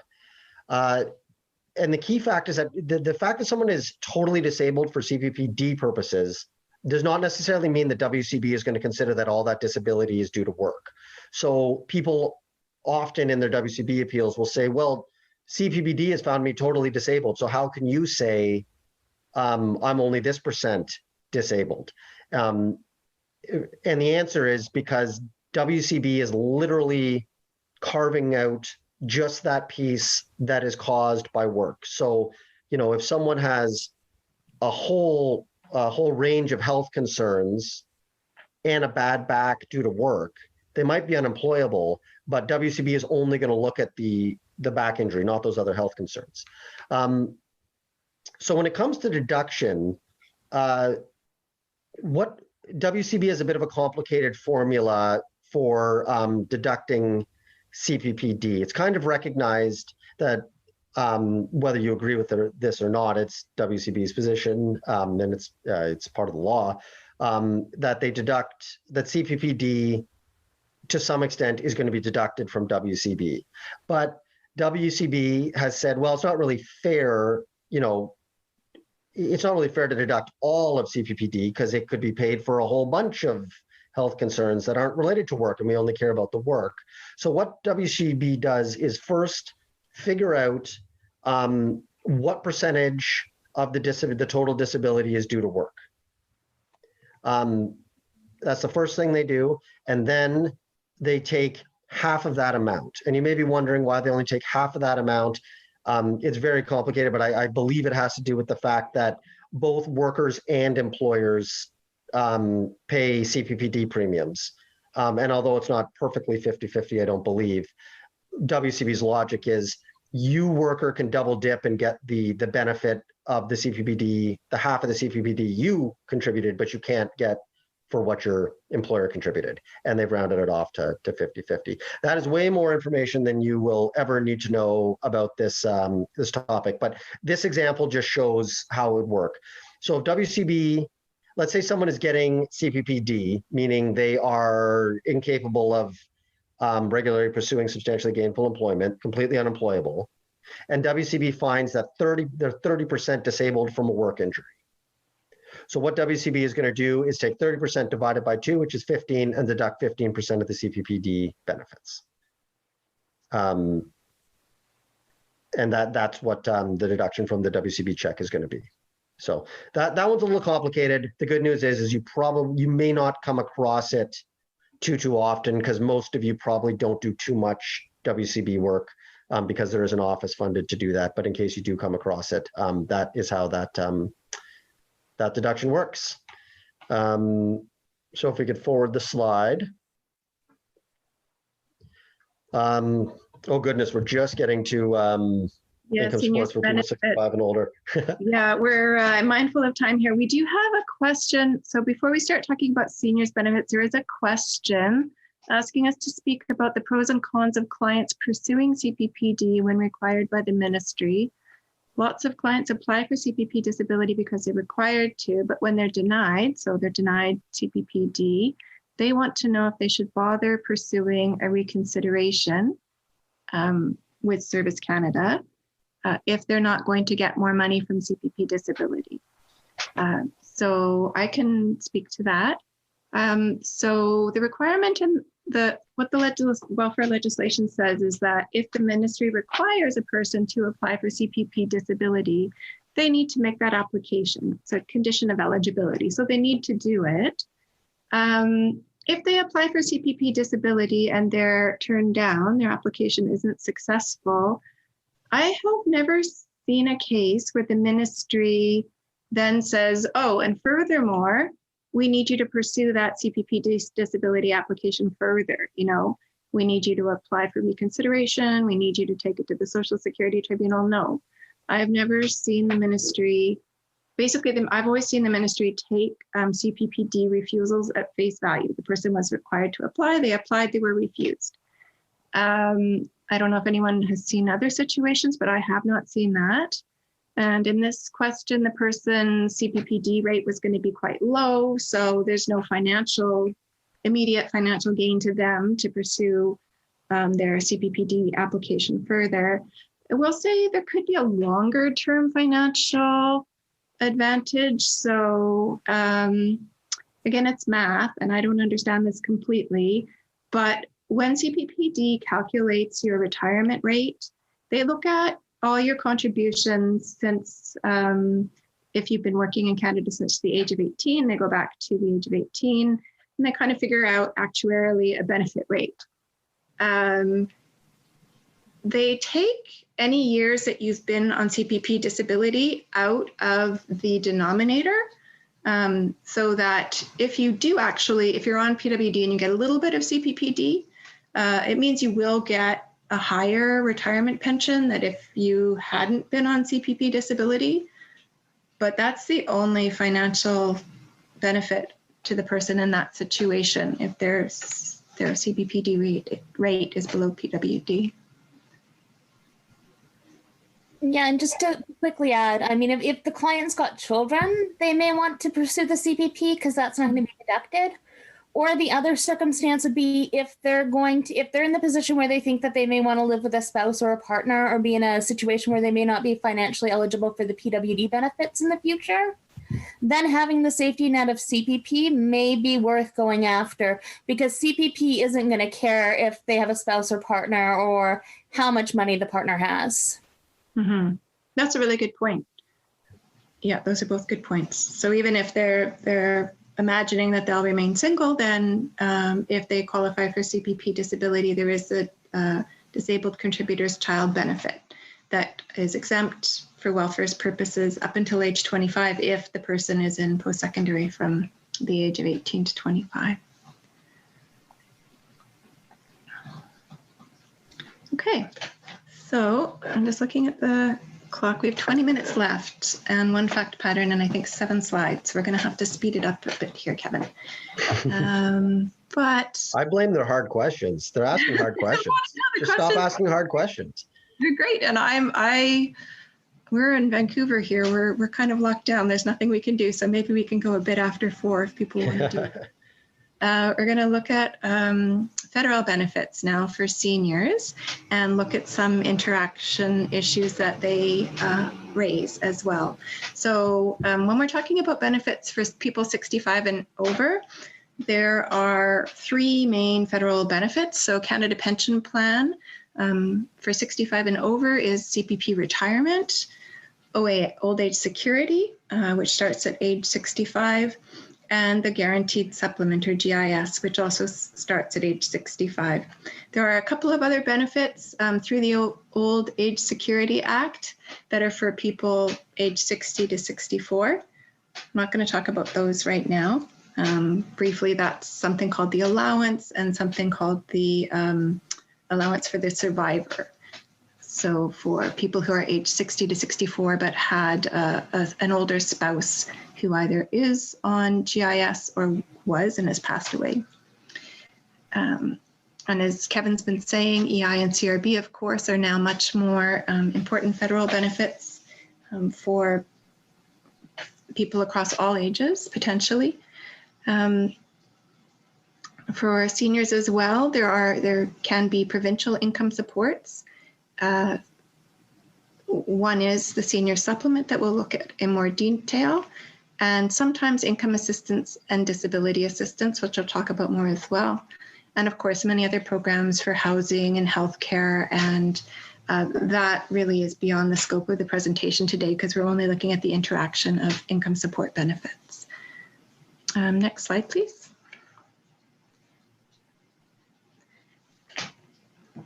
All right, so let's look at the sort of core federal benefits a little bit more closely. So CPP retirement, like CPP disability, is based on contributions to the CPP scheme throughout a work history. I'm not going to say anything more than that right now. Old age security has a few eligibility criteria. So a really important one for our clients is that it's based on residency.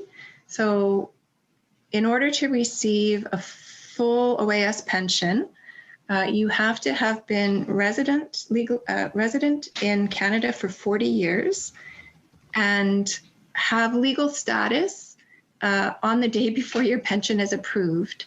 The legal status that is required is that you need to have citizenship, permanent resident status, or temporary residence permit. And that status has to exist the day before your application is approved, meaning you don't have to have had that legal status during the whole period of your residency in Canada. To give you an idea of rates, even if you've lived here for 40 years, the current maximum old age security pension is $614.14 a month, so it's quite low. Partial OAS, so in order to get any OAS at all, you have to have had minimum 10 years residency in Canada and have the legal status that I described before. I'm sorry to interrupt, Alison. I think we've jumped ahead one slide. We may need to go back one slide. Did I jump ahead? Yeah, I think we're... Oh, where are we? Sorry, I have a different view than what everybody else is seeing here. Okay. Did you want this slide up on with the residency stuff? Yes, thanks. Okay.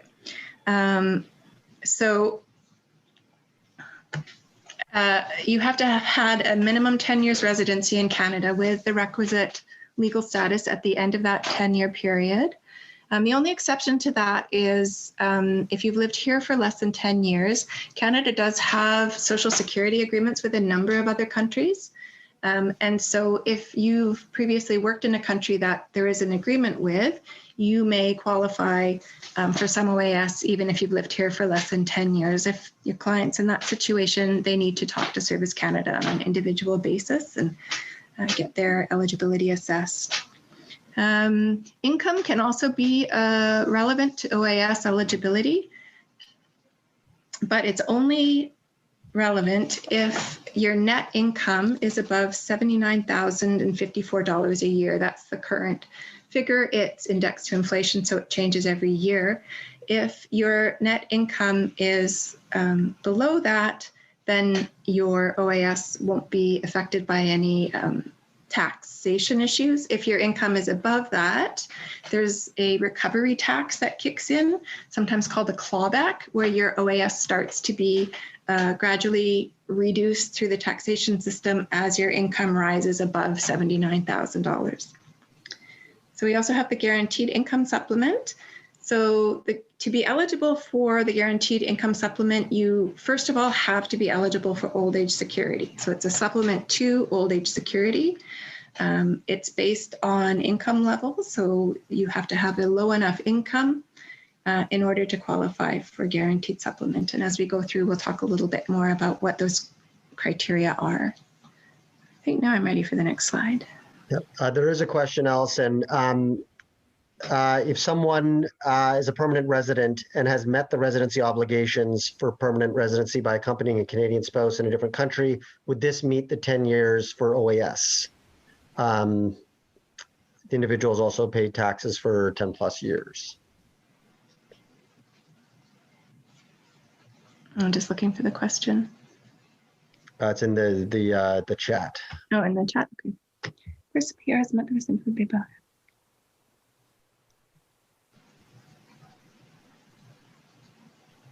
The requirement is for residency in Canada. So accompanying a Canadian spouse in a different country. So if they were living somewhere else for 10 years, that wouldn't satisfy the Canadian residency criteria.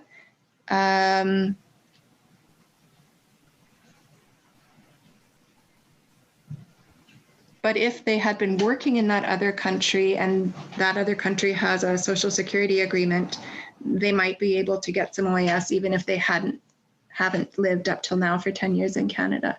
So it would depend what country it is and whether there's a social security agreement there.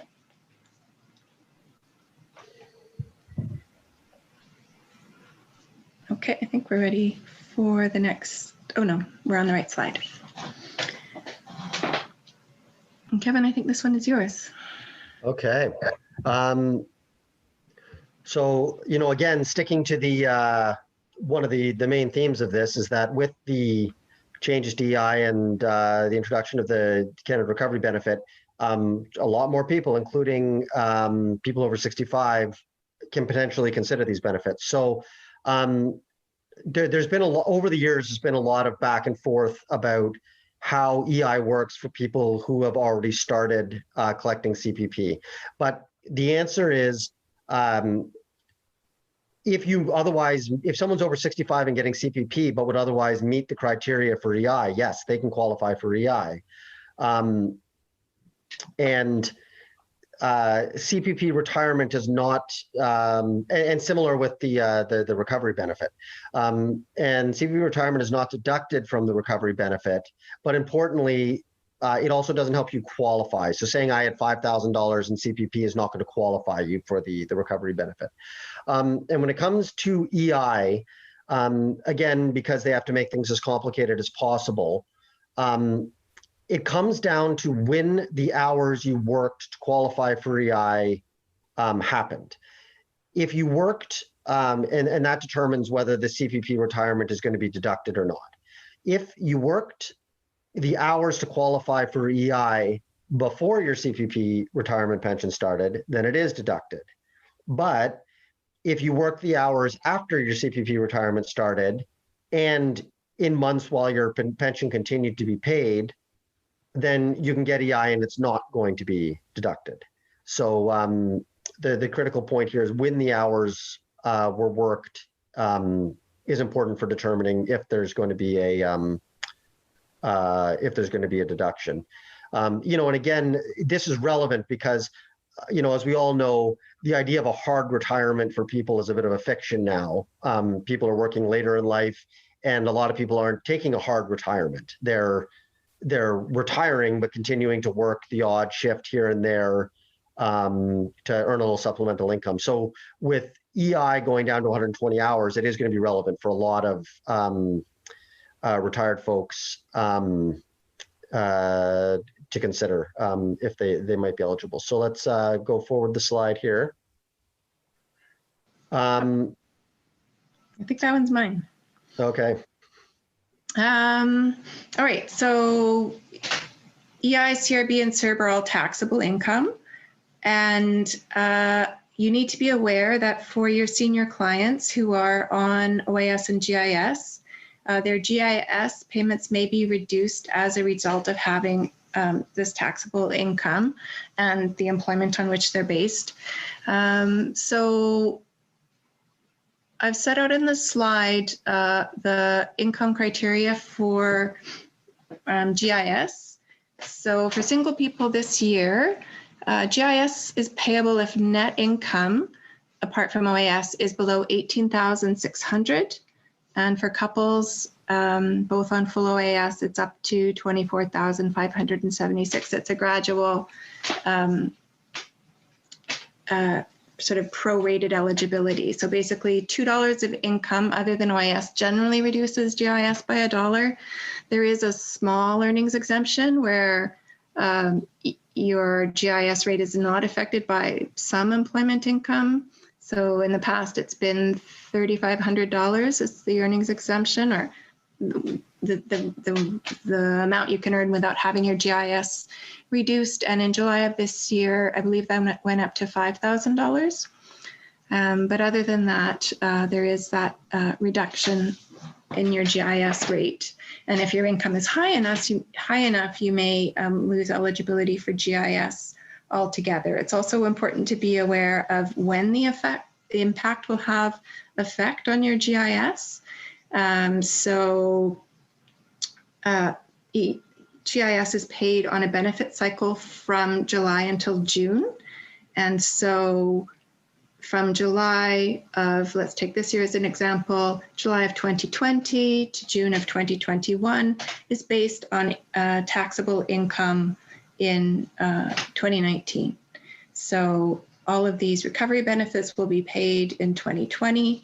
Therefore, they're going to potentially start affecting GIS payments in July of 2021 and on to June of 2022. Next slide, please.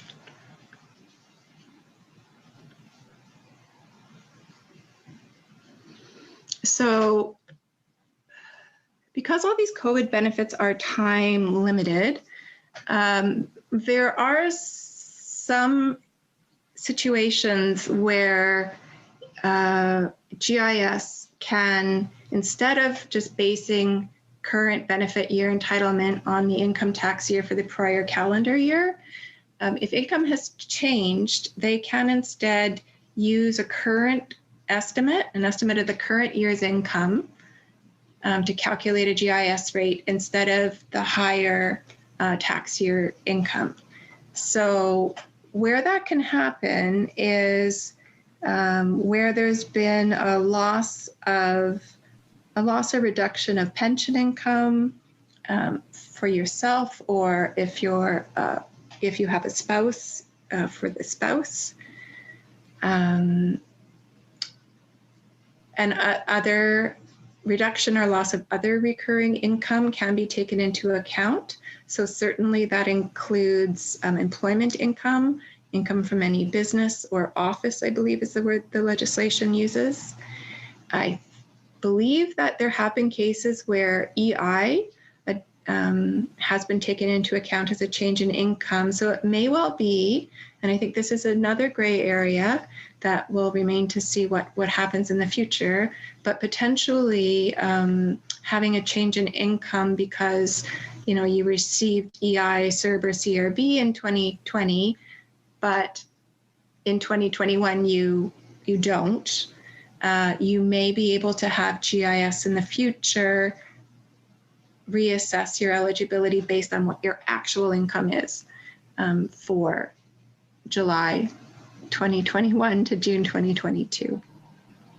So, and yet another gray area. Change in marital status is also relevant for your GIS rate. So if there's a change in marital status, your household income with the separation, for example, your household income would fall. You should become eligible for equivalently more GIS. So Service Canada needs to be informed of that as well. They have a form you can request to request a current estimate.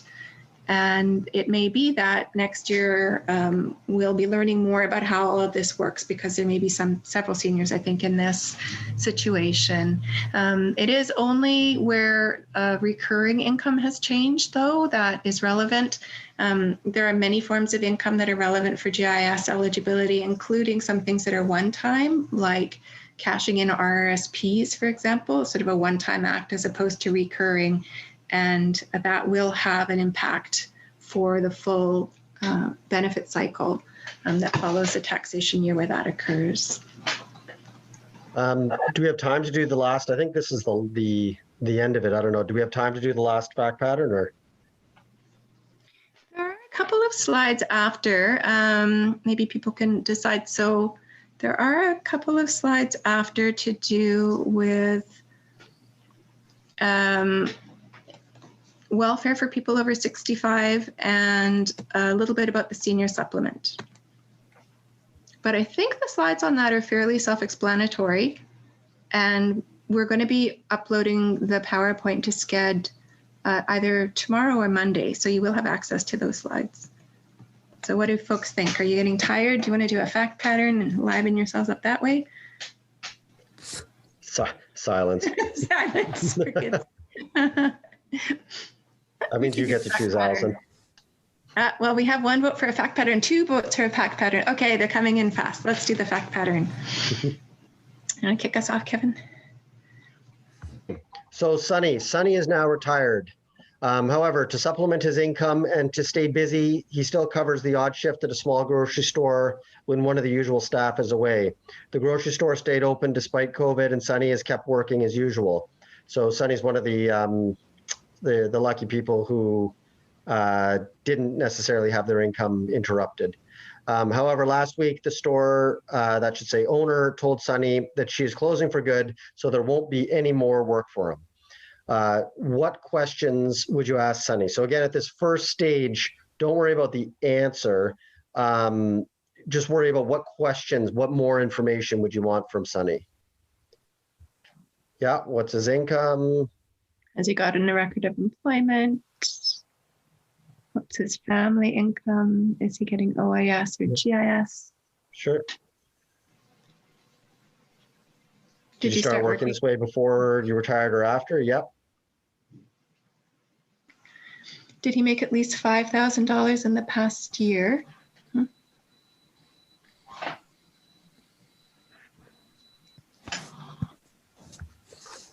Yeah, those are great questions. Great questions. Any other income? Yep.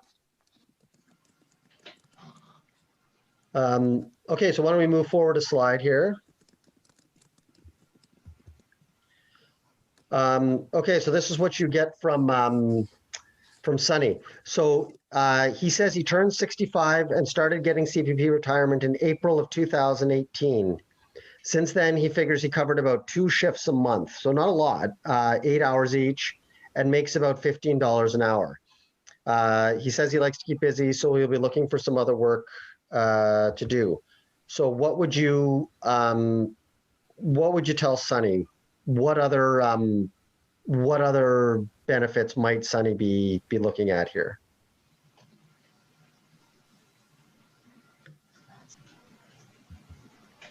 Is everybody trying to do math? Mm-hmm. I'm sorry to keep making everyone try to do math.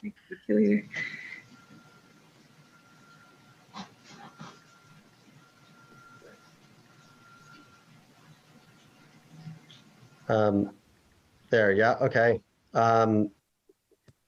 Yep. Like you could be looking at EI, yep.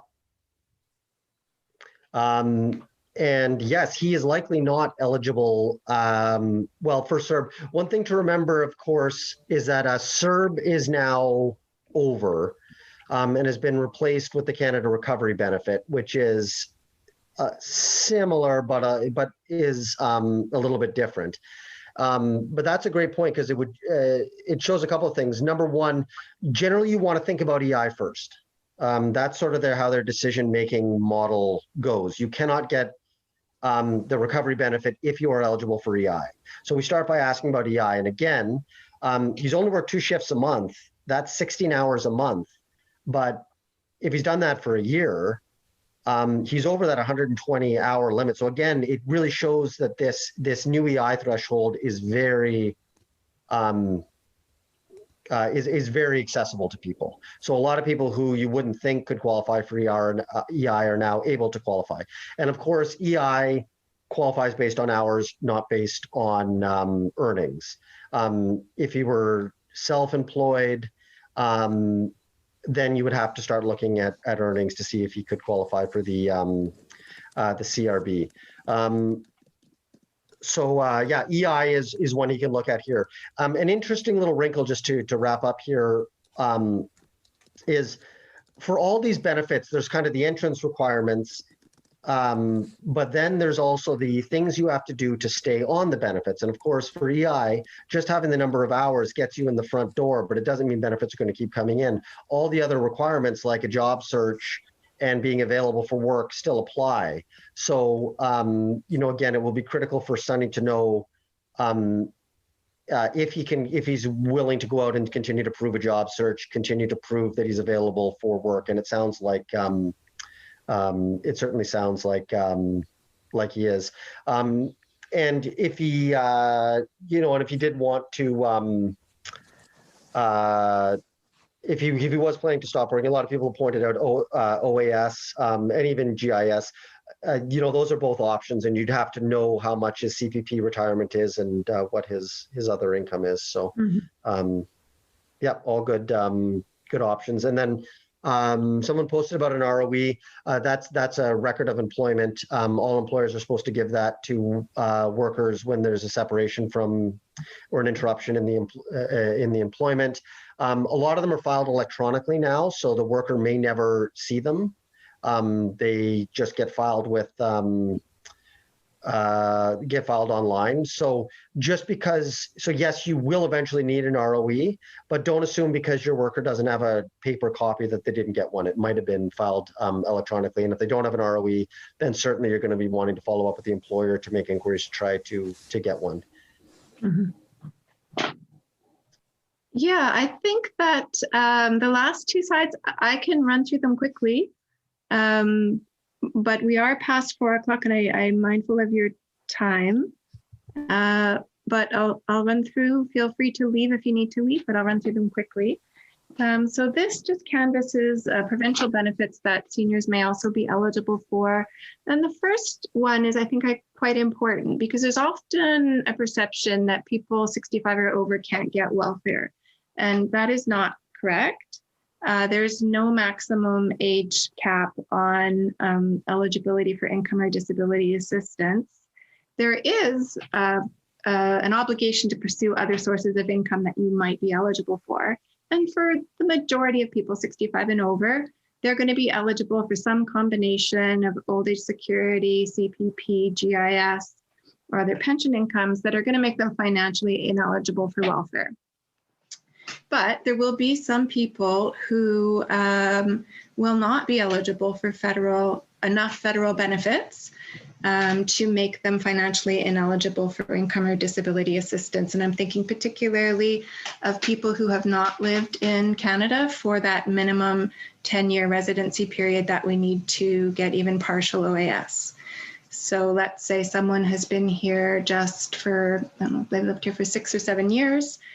They didn't work in a country that has a social security agreement with Canada. They won't be eligible for OAS. They don't have enough work history probably they might get, a very minimal amount of CPP retirement. And they can't get GIS because that's contingent on OAS. So they'd have, very minimal CPP retirement, and they would then be financially eligible for income assistance or disability assistance. The same as anybody else, if they meet other standard eligibility conditions, like having few enough assets, for example, to qualify. So the other benefit that's available through the Provincial Ministry for Seniors is this other category of people who are in fact eligible for federal benefits. They are eligible for OAS and GIS. That group of low-income seniors, we know they're low income because they're on the Guaranteed Income Supplement. They may also qualify for a monthly senior supplement from the ministry. That can be paid to people on OAS and GIS, and also to people age 60 to 64 on the allowance, which is through the Old Age Security Program as well. It's paid to younger seniors where the person's spouse is receiving OAS and GIS. So it's a way of helping top up that household income. Supplement rates are relatively low for a single senior. It's a maximum of $49.30 and $120.50 a month for senior couples. But it's not a flat rate. That rate varies depending in a very complicated way on how much GIS and OIS they're also receiving. But of course, as we've already said, this year the senior supplement became really quite important because it's the gateway to receiving that $300 a month COVID supplement from the ministry, because even if you're not on income or disability assistance, you can get that supplement if you do receive the senior supplement. So that's, I wanted to talk about it more today. And we can flip to the next slide now, please. So for those of you on the PubNet welfare list, we have seen some questions come up this year about senior supplement eligibility, specifically because people are quite keen on now getting the $300 COVID supplement. And if you look at the policy, the ministry's policy and FAQs and rate tables regarding the senior supplement, they're very, very complicated. But as you know, policy is not law. Law is acts and regulations. And it can be quite refreshing to step away from those complicated rate tables and just look at the regulation and see what the regulation says. The regulation is actually very simple on this point. So let me just bring up a note here. It is Section 64 of the Employment and Assistance Regulation, which says that the ministry may provide a senior supplement to a family unit who receives federal GIS, or to a family unit where one person's on GIS and the other receives the spouse's allowance for spouses 60 to 64. So the only thing that provides any ambiguity in that section is the word may. So the ministry may provide, they have a discretion to provide, but we know that in legislation where we find the word may, that discretion has to be exercised reasonably and in a judicious manner. So I am a bit puzzled when I see how complicated the rate tables are, exactly how the ministry determines eligibility for the senior supplement, because the regulation seems quite clear that if you're on GIS or the allowance, you should qualify. And I wonder if perhaps their policy is not supported by the regulation. So I do want to point out that if somebody is refused the senior supplement or their rate is reduced, it is an appealable decision. So you can apply for reconsideration of that decision within the ministry and also appeal it to the Employment and Assistance Appeal Tribunal. I am not aware of any decisions to do with the senior supplement recently, because I think simply that those cases are not pursued very often. But the regulation does seem to indicate that if you're on GIS, you should be receiving the supplement. And further, it's supposed to be automatic. You don't need to apply for the senior supplement. This is because Service Canada and the ministry have an information sharing agreement. And if Service Canada finds somebody eligible for GIS, they supposedly tell the ministry of that. And the senior supplement is supposed to kick in the first day of the month after GIS or the allowance is started at the federal level. So of course, systems don't always communicate well, and there's also sometimes human error or calculation errors.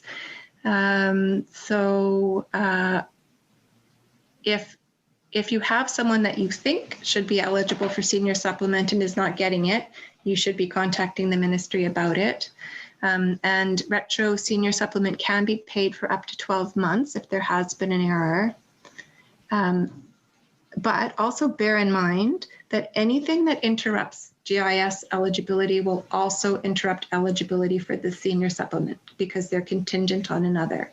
And we've already seen that there are several income-related issues that can interrupt GIS eligibility. One that we haven't talked about yet, but I think many of you know, is that once you're found eligible for, you've applied for GIS, you've received GIS in 1 year, in order to continue receiving it or to be assessed for eligibility, you need to file your taxes. So if taxes are filed after April 30th, April 30th is the normal deadline. If you file your taxes late or you haven't filed them at all, then your GIS will be interrupted. Similarly, your senior supplement will be interrupted. So we always want to explore that. And we've also talked about the fact that income in a taxation year that puts someone over the allowable GIS income limits can lead to them losing eligibility for GIS. And similarly, that would also lead to senior supplement ineligibility. But if GIS eligibility can be restored, for example, using a request for income adjustment for the current year, if you've had pension or employment or other recurring income decrease or stop since the last tax return, if an application is made to have GIS eligibility recalculated based on that current income, current lower income, if that's successful, again, senior supplement should kick in as well. But as advocates, you may need to be facilitating that process of communication between the Ministry and Service Canada, particularly where I think recalculations are involved. And I think that is all that I want to say about senior supplement for today. And that is our last slide. Well, there is one more slide, which is questions. So we are over time, but I'm happy to stick around for questions. Kevin, can you do that? Yeah, totally. We can stick around where we are over time, so feel free to flee if Go have a cup of tea. If you want to. But if anybody has any questions, we'll stick around. We hope we've proven to you just how complicated this web of benefits is, and when they start interacting, it's quite confusing. So hope that was helpful, and yeah, we'll stick around, and if there's any questions, just pop them in the chat or in the If not, just sign off and go have a nice evening. Yeah. Lots of thanks. Not any questions, I don't think. All right, maybe we should say good evening then. Thank you, Alison. Thank you, Kevin. Thank you, everyone. Gender. Yeah, thank you, Alison. Thank you, Kevin. Thank you, everybody. It was a good session. Thank you for such an informative session, and I'm sure everybody got a lot worth of it. Thank you so much.